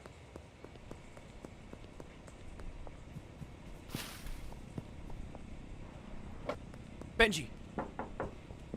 Need the earnings real quick. The dark figure then Thank you, walks buddy. up to the camera, and while we can see that it is certainly similar to Paul, it's not the exact same, as the head is a different shape. Or Are I you should still say open? I'm Paul's guessing not. character, who we understand to be New Maker. As the figure Yeah. moves off screen to the right, the camera rotates to follow him. We get this odd visual of a pink background. We're gonna have to do a lot with of a large pickpocketing. black circle, almost as a sort of eye shape appearing over the screen. Now, Paul's not narrating any of this, and we can assume by what Paul says later that whatever we're witnessing is being automated by entities within the game. The shadowy Awesome. figure begins to summon these giant children's play blocks in order to ask questions. The first question it asks is, "Where's my house?" And in a seeming answer, The same greenhouse that we saw on a picture hanging on the wall in Pet Scott 2 begins to form. As this is happening, several items begin to appear as well. Things like a shovel and rake that was seen in the wooden shed, Dude, or this is garden actually shed, kind of a where goated Karen setup. and LM and Daisy appeared I'm gonna have to earlier, make my way as back to well my as apartment. Things like a lamp from the table within the children's rooms and a gift box. The shadowy figure then asks another question when it says school, and the brick building that was also seen in Pet Scott 2 hanging in a picture on the wall begins to form. So therefore we can assume that the brick structure is the school that has been mentioned a couple times now. The most striking entity that appears as the shadowy figure is asking questions is Tony, the bird with a bent leg that was seen in a picture all the way back in Pet Scott 1. The shadowy figure states, "I will follow," and the camera rotates Nice. as Tony remains. Now facing the windmill again, the screen tells us that after another hour and 24 minutes, suddenly the windmill disappears, and then Paul begins his narration. Paul says he left the PlayStation idling as he was screen recording the game while staring at the windmill. This makes sense because it seems that Paul is testing different things in the game to see what would happen, and one of the only clues he's got up until this point was to look at the windmill and then to keep looking.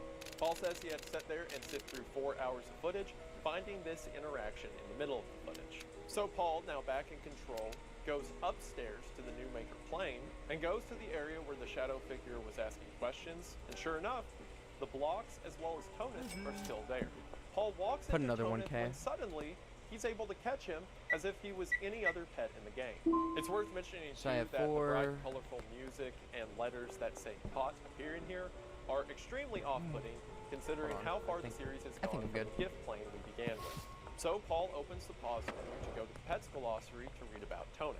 Every time that Paul goes to the pause menu, there's a message displayed to the right. This time the message reads, "Have you found anything weird lately? There's much to find in this place." Again, a subtle reminder that even given the friendly UI of things like the pause menu or the caught effect, Nice. all of this is one cohesive piece, something that Paul was meant to see. When Paul goes to read Tonus' description, it is interesting to say the least. Shit, where'd I put the Initially, weed? the description just reads, "Enter a description here," as if no description for the character has actually been added, but that soon changes. It reads as follows. A bird. I think I forgot what birds look like. Funny, stupid blob monster, says Mike. That's what it is. Painter. Painting puzzle. Catch Randus first? Question mark. Has broken leg for some reason.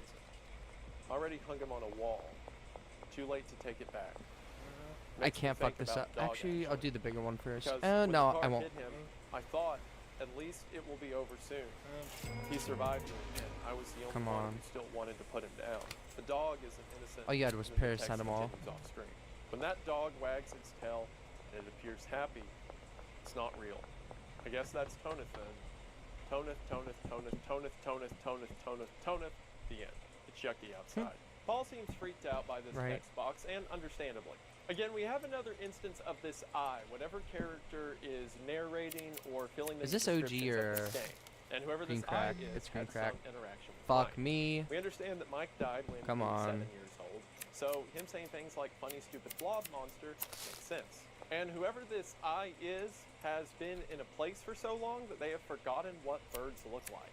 Before seemingly going on a random tirade about a dog that was hit by a car, broke its leg, What? and the What? eye of this scenario wanted to put the dog down. And that when something like this happens, if the dog Jesus. shows happiness, wagging its tail, it doesn't mean it. It's almost like in the description for Tonus, the developer, whatever entity's in control, was just kind of taking notes. Things like painter, painting puzzle, or catch Randus first, question mark, as if the entity is asking itself if Randus should be caught first. Come on, come on, Tonus come on. and Go, go, go, Randus go, go. certainly seem to have some kind of overlap, as again they were shown in the picture together back in Pet Scott 1, and the entity of Ronit seems to be the two characters fused together. It's also Hey, worth buddy. noting that Tonus seems to have a broken or bent leg, much like the story of a dog that was hit by a car. God, fuck that's you, mentioned in Keith. this wall of text. But some of the writing seems nonsensical. It goes from descriptions of a dog getting hit by a car to saying it's yucky outside, saying the word Tonus over and over. Again, we don't have the answers yet. More pieces for the puzzle. When Paul exits out and begins to scroll through the glossary, he sees that there is a new page of pets to capture. There are 4 open spots, but we can see the silhouettes of 3 of them. And these three are familiar as they're the three forms of care seen earlier. A, B, and an LM, meaning that care in all her different forms can seemingly be caught. Paul also finally Okay. addresses the other Let me thing in think. the pause menu, Let me look at think. baby names, and says that it does nothing, theorizing that at some point you could probably name the pets once you catch them. Paul then goes back to Tool and asks it a couple of questions that he saw the Shadow Man ask earlier. Paul asks, "Where's my house?" and Tool replies, "You'll never go home." Paul then asks about the school, and Tool replies, "You can't go back in time." Now, time is an important thing in Petscop that hasn't come up too much until this point. We've had a couple of mentions of it. For example, Mike's tombstone says that he died in 1995, and when the game first booted up, we can see that according to Garolina Stamp, the game came out, or at least this version of it, in 1997.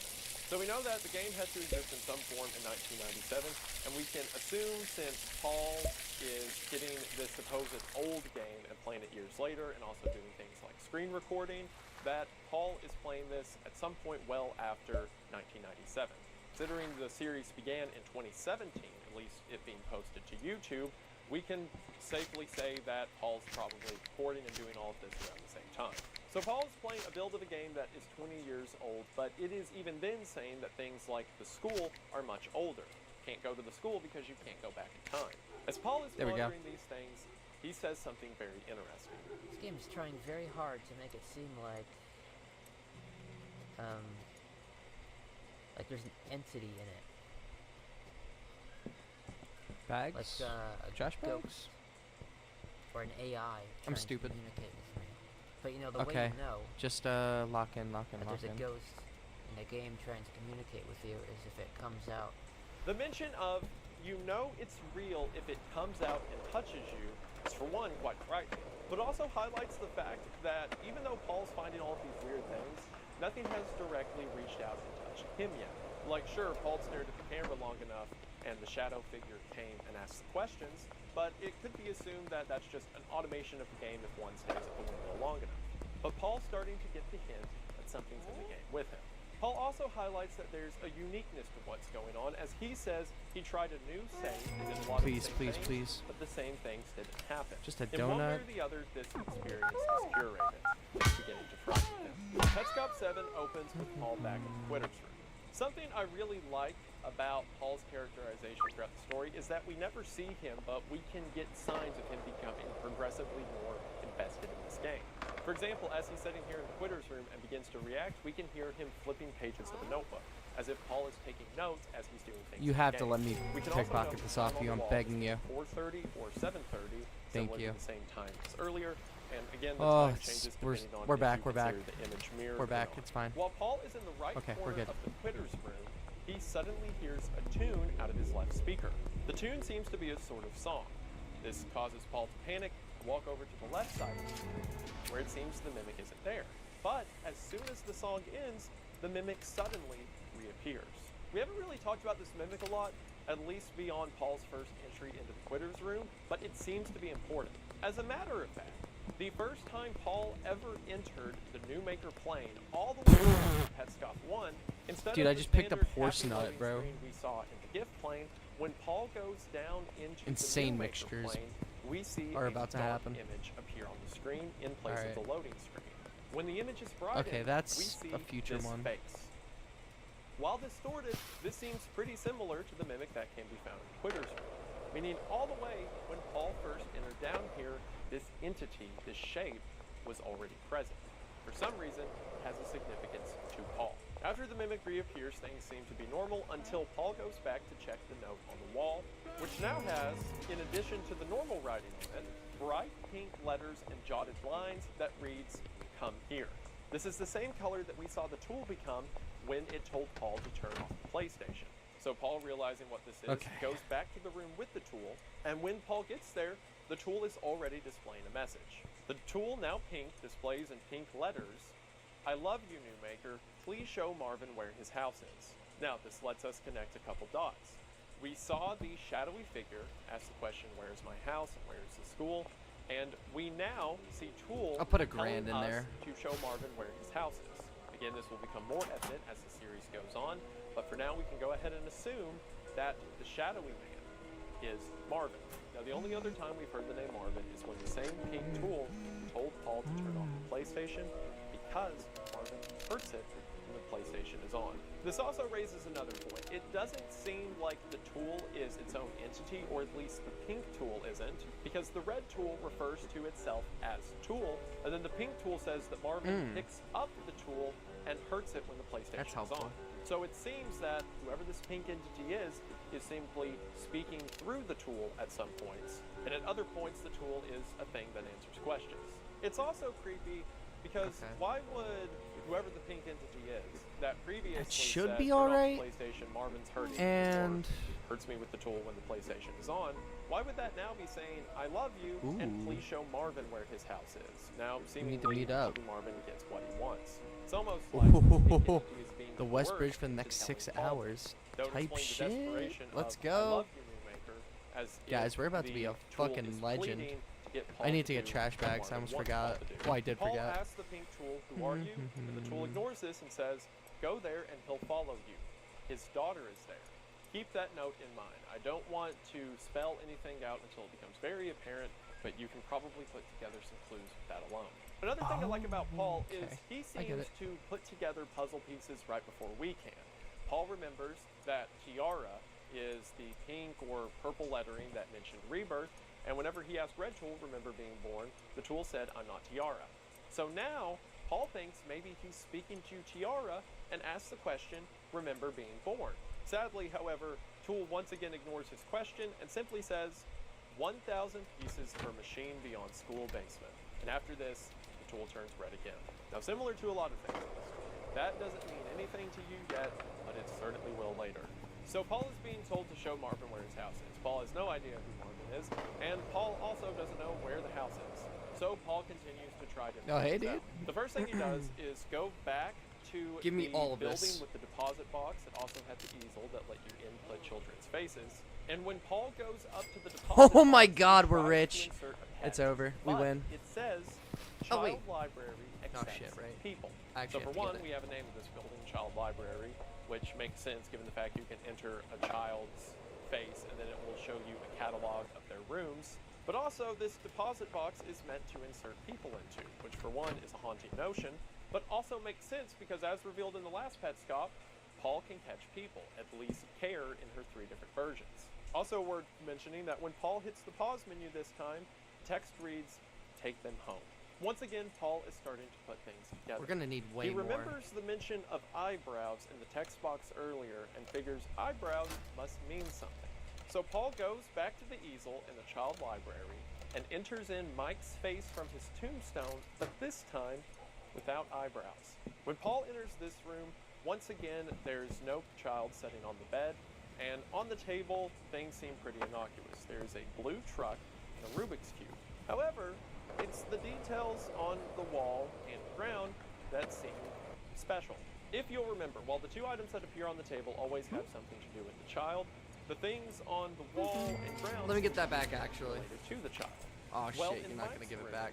on I do the have ground, Viagra. We see what appears to be gift boxes and Tell me a I need to road grab lamp it first. made clear by the 2 yellow stripes down the black pavement. Now, in Tonit's description earlier, we heard a story of a dog being hit by a car and breaking its leg.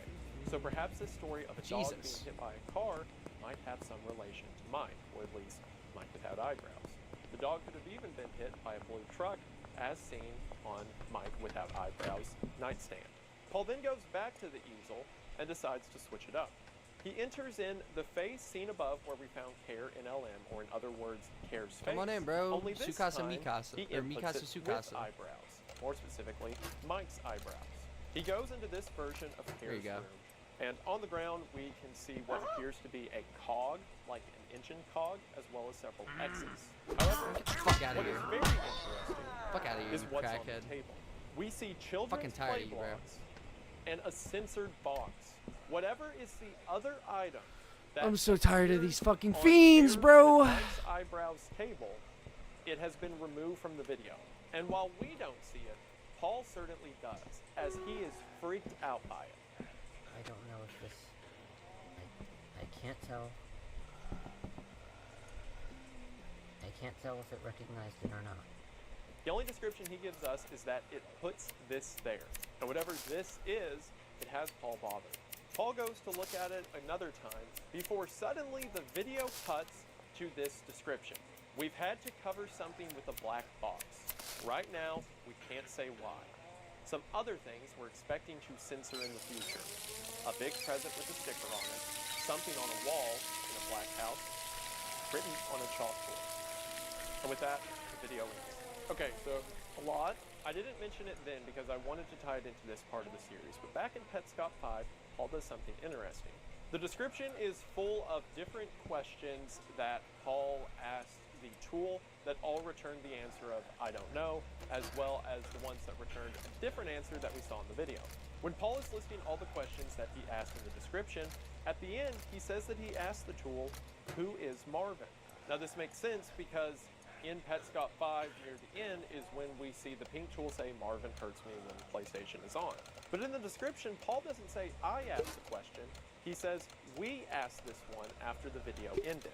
Later on saying after the color changed, we were able to ask 2 questions. So this we could be assumed to mean the other people he is talking to as he is playing the game. This would make some sense because we've heard him talking to a specific person already as he is recording the series. And it can be assumed that maybe he's talking to several different people at this point because the game has gotten really strange. But here at the end of Part 7, there is some group that is censoring things as they're being uploaded. Maybe Paul is a part of that we, or maybe not. As a matter of fact, how do we even know that Paul's the one uploading these videos? We assume he is because he's the one recording the gameplay, but if Paul was sending these videos to other people or a group of people, any one of them could have uploaded it. So who is Paul working with as this series is being uploaded, and who is he sending this footage to? And, most importantly, who's censoring it from us? Also, another important question to ask at the end of PetScop 7, why did Care without eyebrows not have this result? Care with eyebrows did. PetScop 8 opens with a position I'm sure many of us are familiar with, trying to get hit by a car in a video game. Cars pass whenever Paul isn't on the road, but as soon as he steps onto the road, the cars quit. After trying this for a while, suddenly, a figure runs out of the tunnel. It seems that now, one of the entities of the game is directly interacting with Mark. At least beyond the interaction of the Mimic and Quitter's room. This figure has the same body as Mark, but its face is a deep green, with the details of it pointed and jagged in different directions. Paul is confused by this, and when the figure begins to move away, Paul follows. It runs to the hallway with the picture seen in PetScop 2, and first runs to the school picture, and then runs to the house picture. To which Paul makes the observation that this must be Marvin. This makes sense because the shadowy figure that asked the questions with the children's play blocks we saw earlier was established to be Marvin, and now whatever figure this is in... Okay, chat, now that we are pretty well set, we're gonna start making some goofy shit.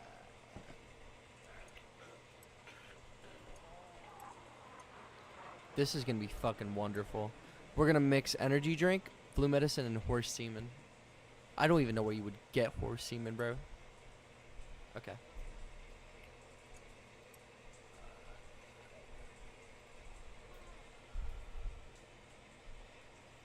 Ugh.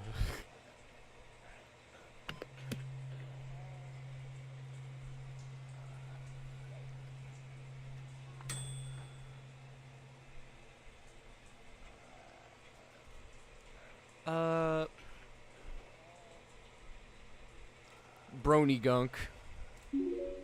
Perfect, bro. Absolutely genius. Alright, we're gonna mix some brony gunk with some energy drink. Oh shit, I spilled it.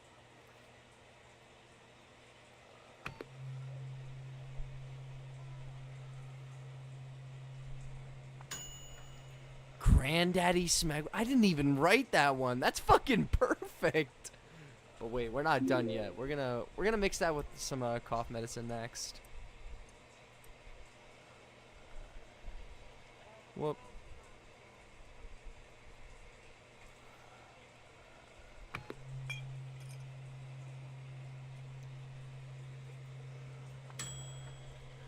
Dark balls. Refreshing munchies, sedated, long-faced. But we're not done yet. We're gonna mix some Viagra and some low quality pseudo in there, just to see what happens. We are men of science. We must see where this goes. Jesus Christ, this all is just on the ground. It's kind of annoying I have to clean up after myself.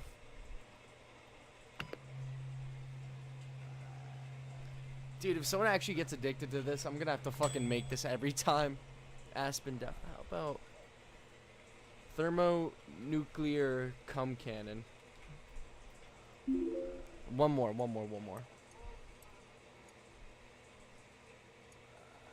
Oh, wait, no, that's just something you sell. Oh, it's for meth. Okay, I'm stupid.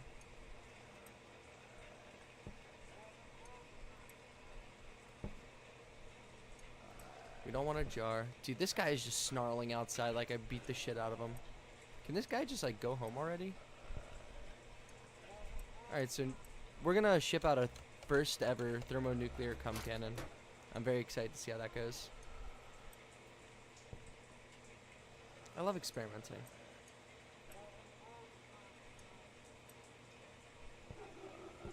We're gonna have to buy trash bags and, Jesus Christ, he's still out here.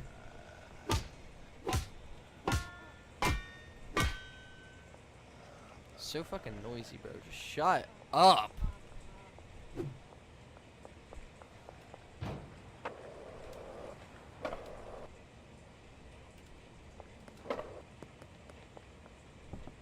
Benji, I'm gonna have a lot of shit for you tomorrow. My guy. Okay.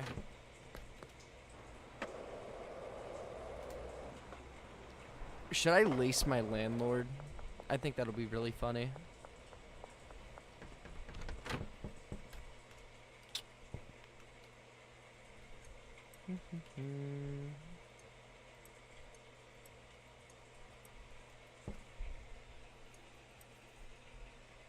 We're gonna have so much bud. Holy oh, it's not done yet.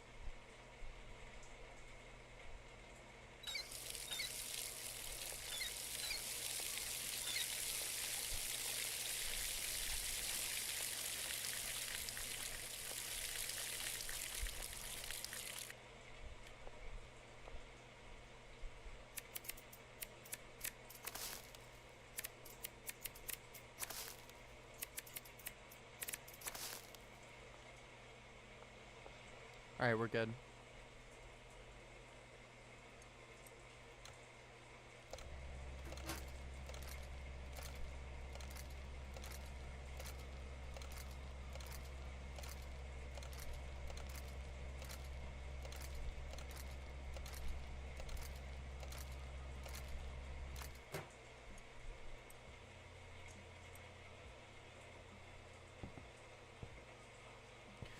Alright, I'll pick up in a bit.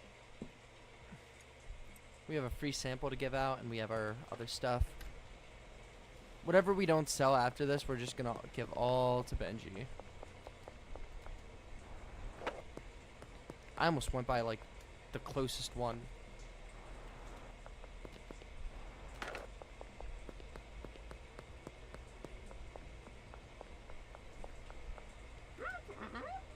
Seven.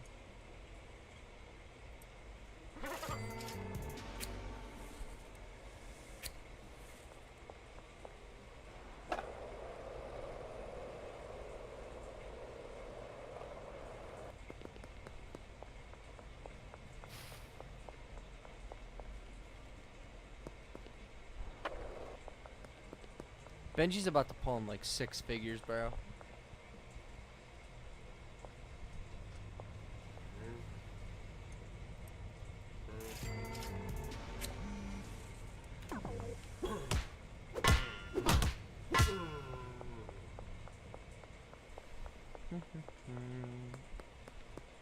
Casual murder. Alright, Benji, buddy, take all of this. Alright, go out and do something. Huh? Oh, Austin. Hi. You're not upset, right?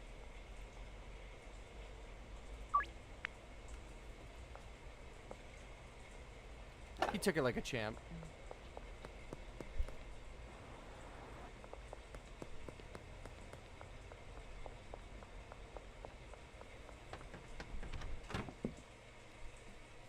I can fit one more. Oh wait, I still have these. What am I doing? I need more bags.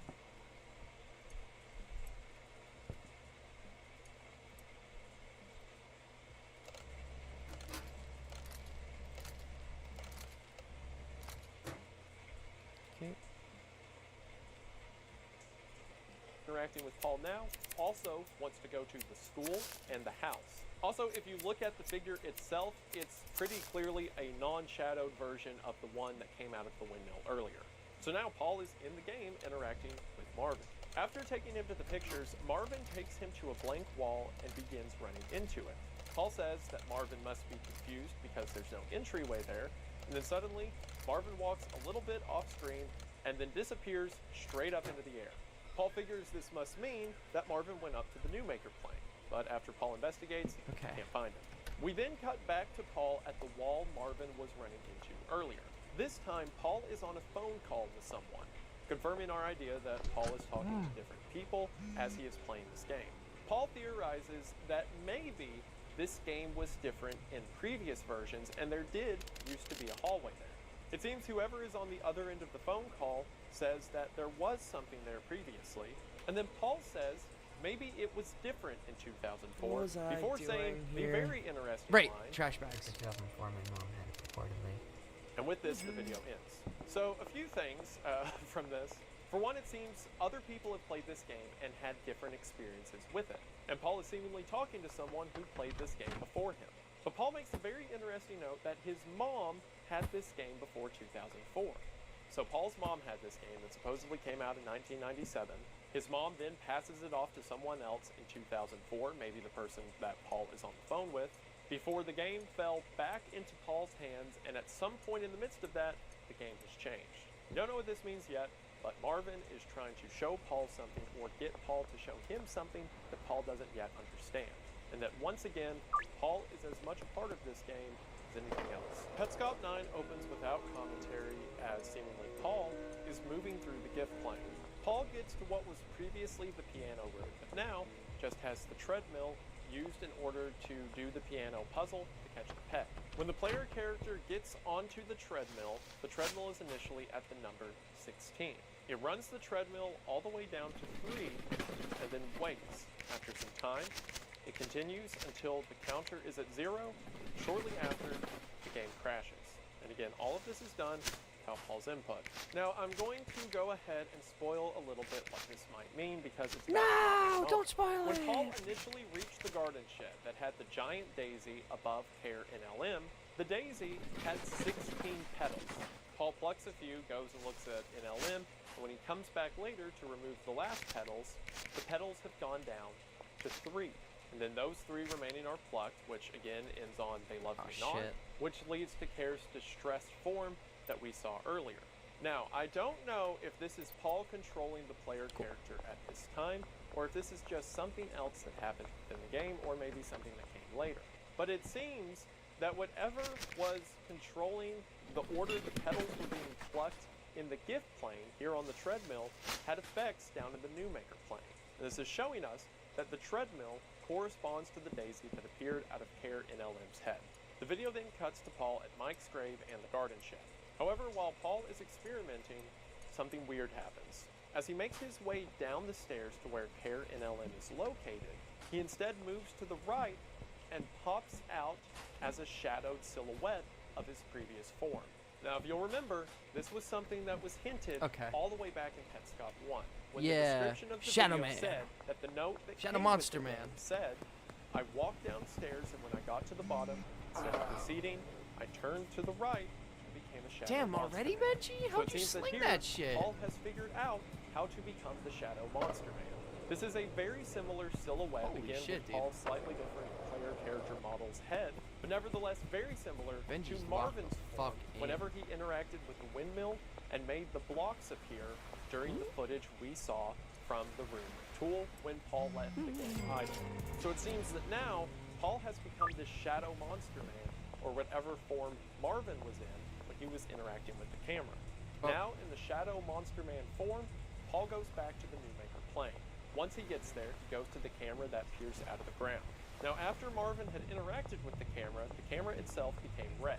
And here we can see that the camera is still red. However, after Paul follows the line of sight to what was previously where the windmill used to be, now he gets there to see that the windmill is there, turning clockwise as if it never left.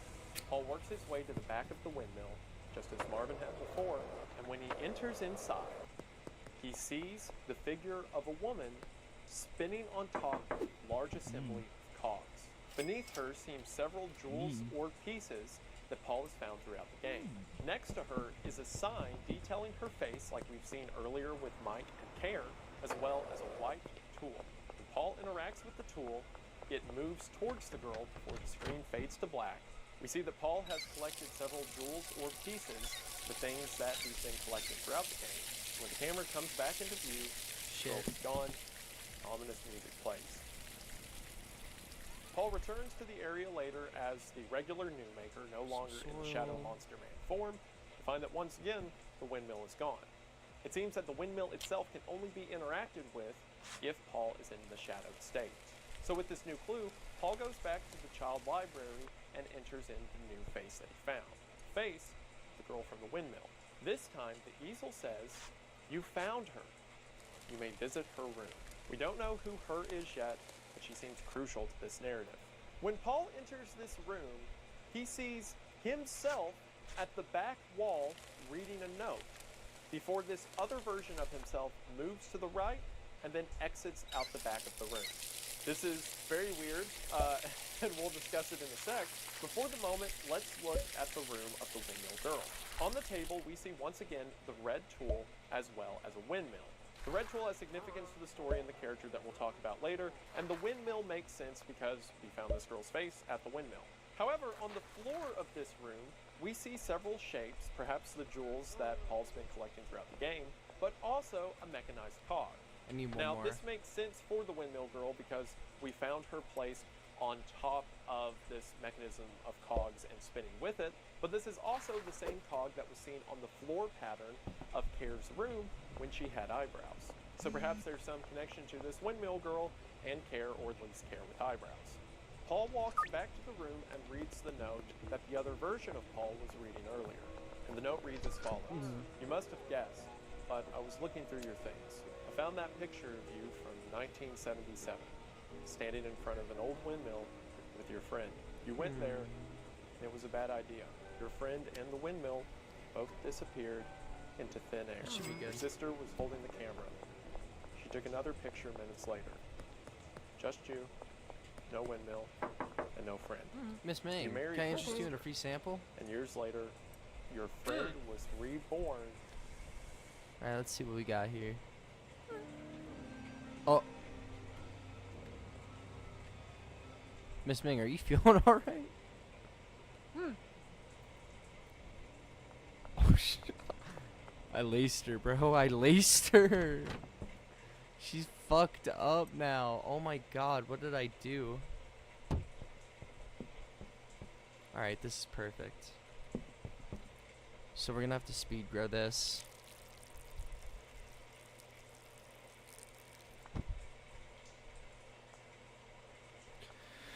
Oh, did all the trash despawn? No.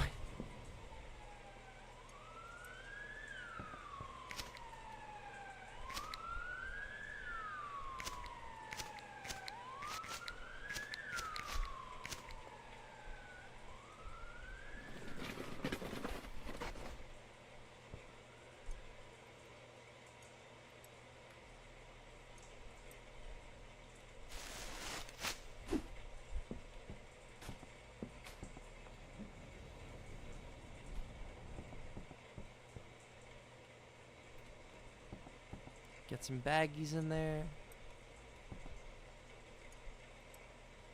This is gonna take a little while. Luckily, we have time. Oh my god, you fucking bitch. Okay.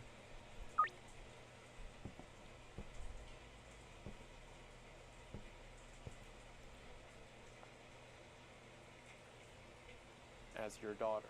Your wife won't admit this is true, but I know it, because I found the evidence. Your friend never returned with you, and the windmill was gone. I went to see it myself. Holy Where shit. is it? What did you do? Signed, Rainer Newmaker. So, a lot has happened here. For one, we finally have an explanation for who the I is in the story, or at least the I that is delivering these notes. It seems to be this individual known as Rainer Newmaker. And if you'll remember, the player character that Paul is playing as is called Newmaker, at least according to Tool, and the whole grassy field that is seemingly an endless void that leads to this underground area is the Newmaker Plain. So it seems that from him being the narrator of a lot of in-game events, as well as the person who parts of the game are named after, Rainer seems to be the designer or orchestrator of a lot of the events that are going on. We can also assume that the same you that is being referenced here is also the same you that we saw in the wall of text earlier in the child library. The same wall of text that was seen in the room of Care without eyebrows. So in Care's room without eyebrows and the room of the girl from the windmill, Rainer appears to speak to this you character. Again, this doesn't seem to be Paul because once again we get a reference to this Oh shit, the pawn shop's over here. And in 1977, whoever is being referred to went to the windmill with their friend. Their friend and the windmill both disappeared. Years later, that person would marry the sister of their friend who disappeared at the windmill and have a child.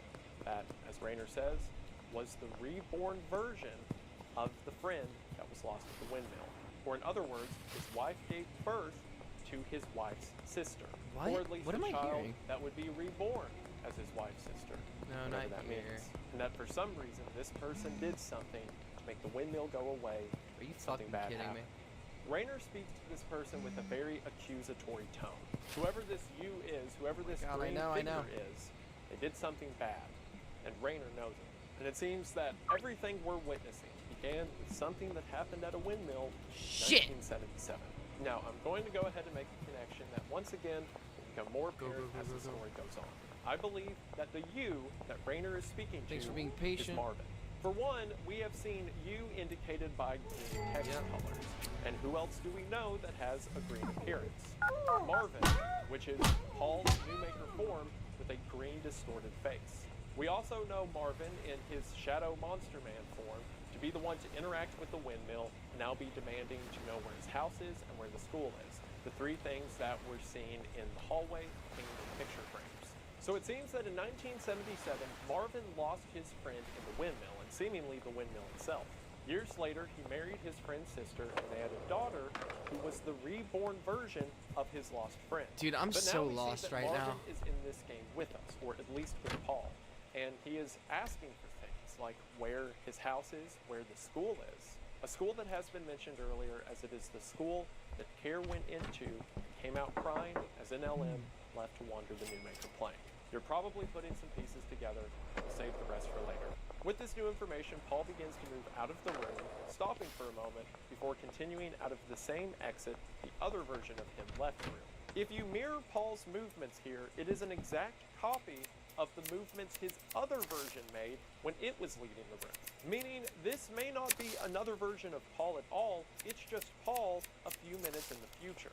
Perhaps everything Paul is experiencing, he was always meant to experience. And either literal or symbolic, Paul is helpless to stop what this game has in store for him. As Paul makes his way out of the room, we get a new load screen this time. This load screen is a darkened image of a blue triangle with a ball on top of it. This is the same image of several jewels that are seen throughout the game, as well as the indicator of how many jewels Paul has picked up at any certain point. When the load Please tell screen me I have more ends, bags. Paul finds himself in a dark forest. It's fine. I have He moves jars. his way through the trees and eventually comes to what seems to be a birthday party. There's a cake in the middle with a P on top of it. Perhaps this party is for Paul much do you want? himself. There's a present on 3. either side of the cake, and behind the cake is a think window one holds through 5. which we can see a park bench in the Newmaker Plain. Paul goes and opens one gift, and a green key appears out of it and begins to float above Paul's head. Paul opens the second present, and while the majority of it is censored, it seems a giant red upside-down triangle emerges from the box and begins spinning. Paul exclaims at this, apparently bothered by whatever he's seen, of course something else that's been censored from us. This was actually called out earlier in the series because at the end of Petscop 7, when it said things coming up that will be censored, one of the things was a big present with a sticker on it, which is the present that Paul opened that led to this red censored triangle.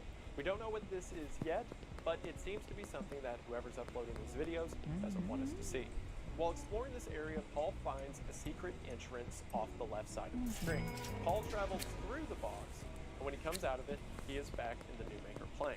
He comes in front of a red brick building with a white and black symbol above the door. When he walks through the door, strangely, Oh Paul is shit, wait, back I just in the gift gave plane. him raw It bud. should be noted that every time Whoops. Paul is in the gift plane, there are several white blocks Pull a knife on me. that are Get outta here. passing through the background Stinky as head. sort of screensaver. Don't That ever the bring symbol a we see behind knife Paul to a at this pan appearance fight. in the gift plane is the same one that was Anywho. above the door of the red brick building he just passed through. Again, further tying that there is some connection between the gift plane and the New Maker plane.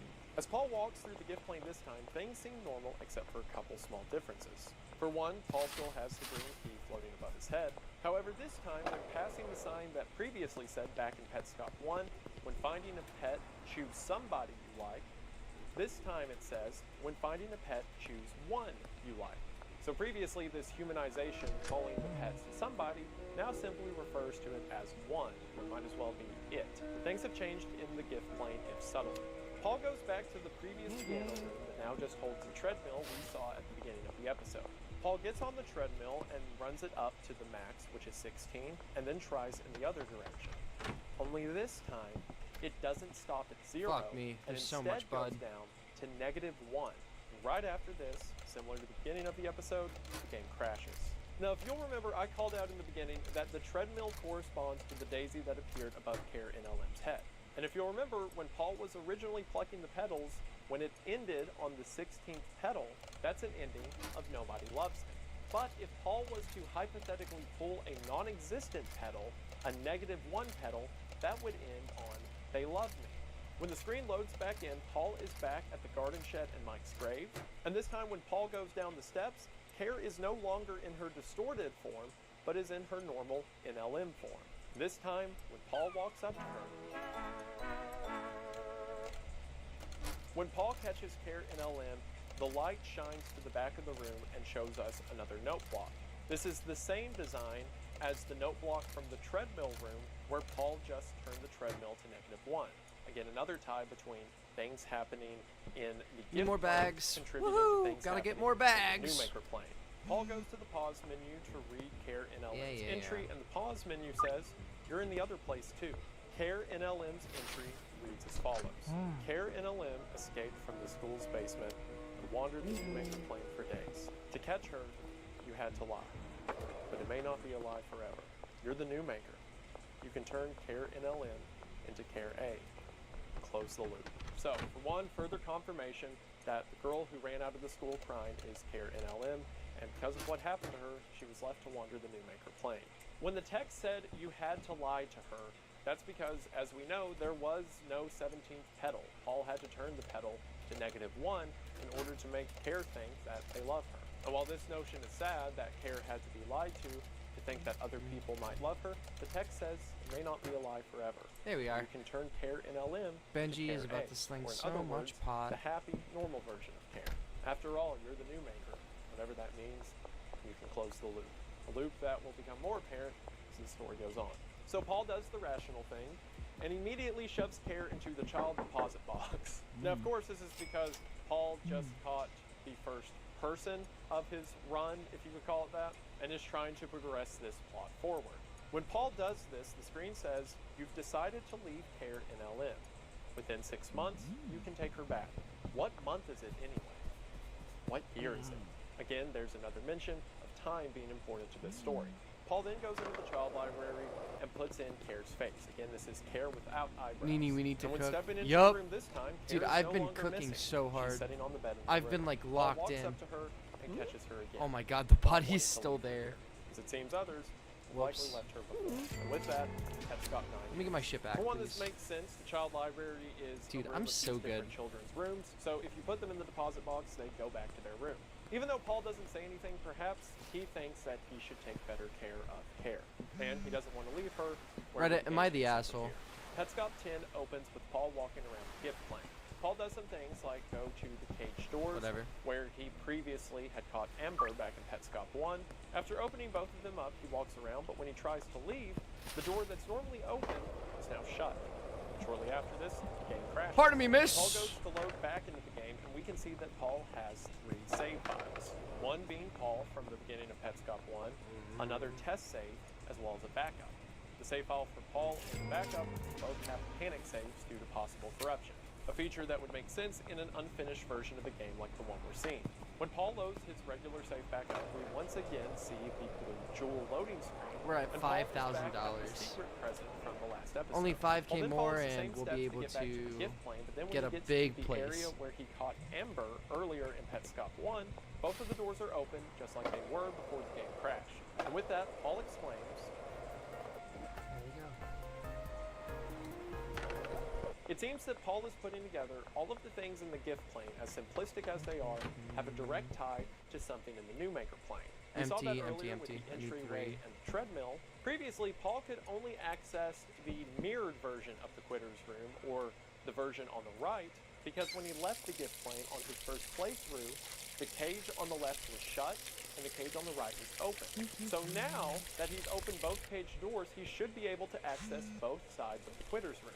And sure enough, when he makes it down to the Quitter's Room, he can now enter the left or unmirrored side. There's a note block on the bed that is the same shape from the background of Amber's room in the gift plane, again affirming this connection. And now the Mimic is on the mirrored side of the room instead of the left side as it was previously. Also take note here that the clock is at 4:05, and since this is the original side, we don't have to worry about the mirrored time.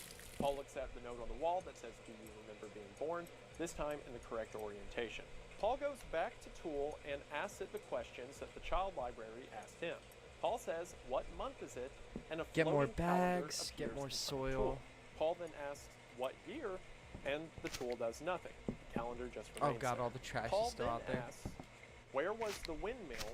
And again, for the third time now, we get a giant black censored box. Meaning whatever the answer was, we're not yet supposed to know. With that, the video ends. So the floating calendar tells us that perhaps later on, the calendar will display an answer for what month or what year is it. But for now, there's nothing to say. The note told us 3 future things would be censored, one of them being the gift box, which we already saw be censored. The 2 other things they said would be censored would be something on a wall in a black house and written on a chalkboard. So I guess you could say the room that Tool is in can kind of be described as a black house. I mean, it's not really a house, but the walls are definitely dark. While we don't know the answer yet, the question of where was the windmill certainly must be important. But for now, we'll move on to Petscop 11. The description of Petscop 11 confirms my theory about who's running this channel that I mentioned earlier. It reads, "Everything we wish to say is below. The purpose of this YouTube channel is to preserve and display the recordings within the video game Petscop while keeping some of their content private. They were first given to us as a Christmas gift many years ago. The game had an interesting journey before and after that day.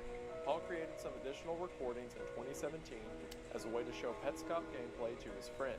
He created this account in order to upload those additional recordings in video format. He later passed ownership of the channel to us, but continued to record himself at our strong suggestion. Though he had issues with the arrangement, these have finally been settled. Please enjoy the recordings in Petscop. We do," smiley face.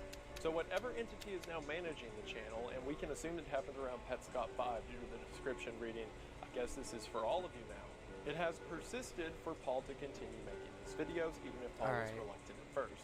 That in mind, looks let's get into good. the content Soil of pour. Petscop 11. It opens with Paul wandering around the new Maker plane and talking out loud.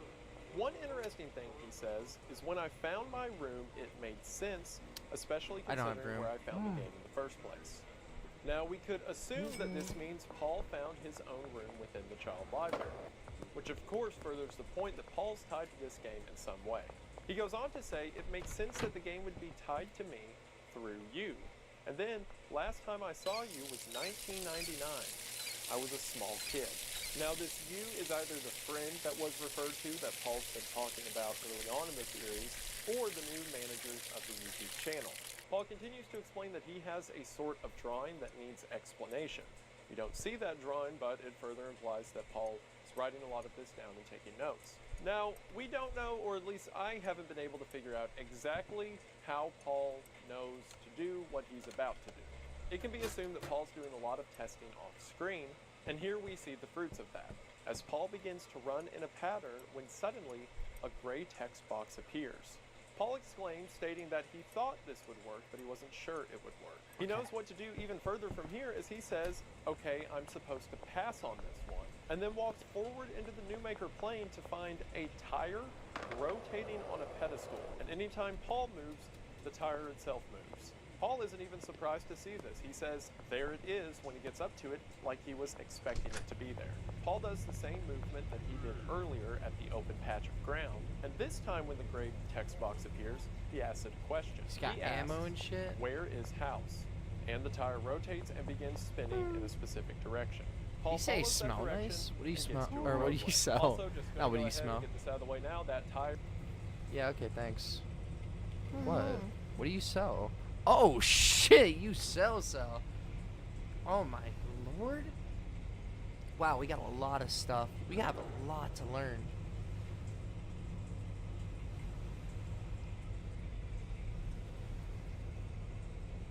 Chemistry station? Lab oven? I don't know how to use any of this shit. Oh god.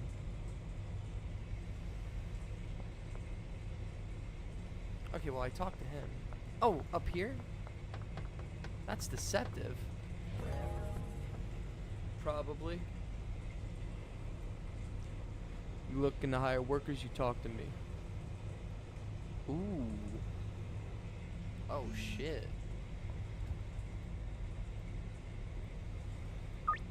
Yeah, in the morning. Yeah, in the morning. We need to cook, talk to Uncle. No, don't tell me.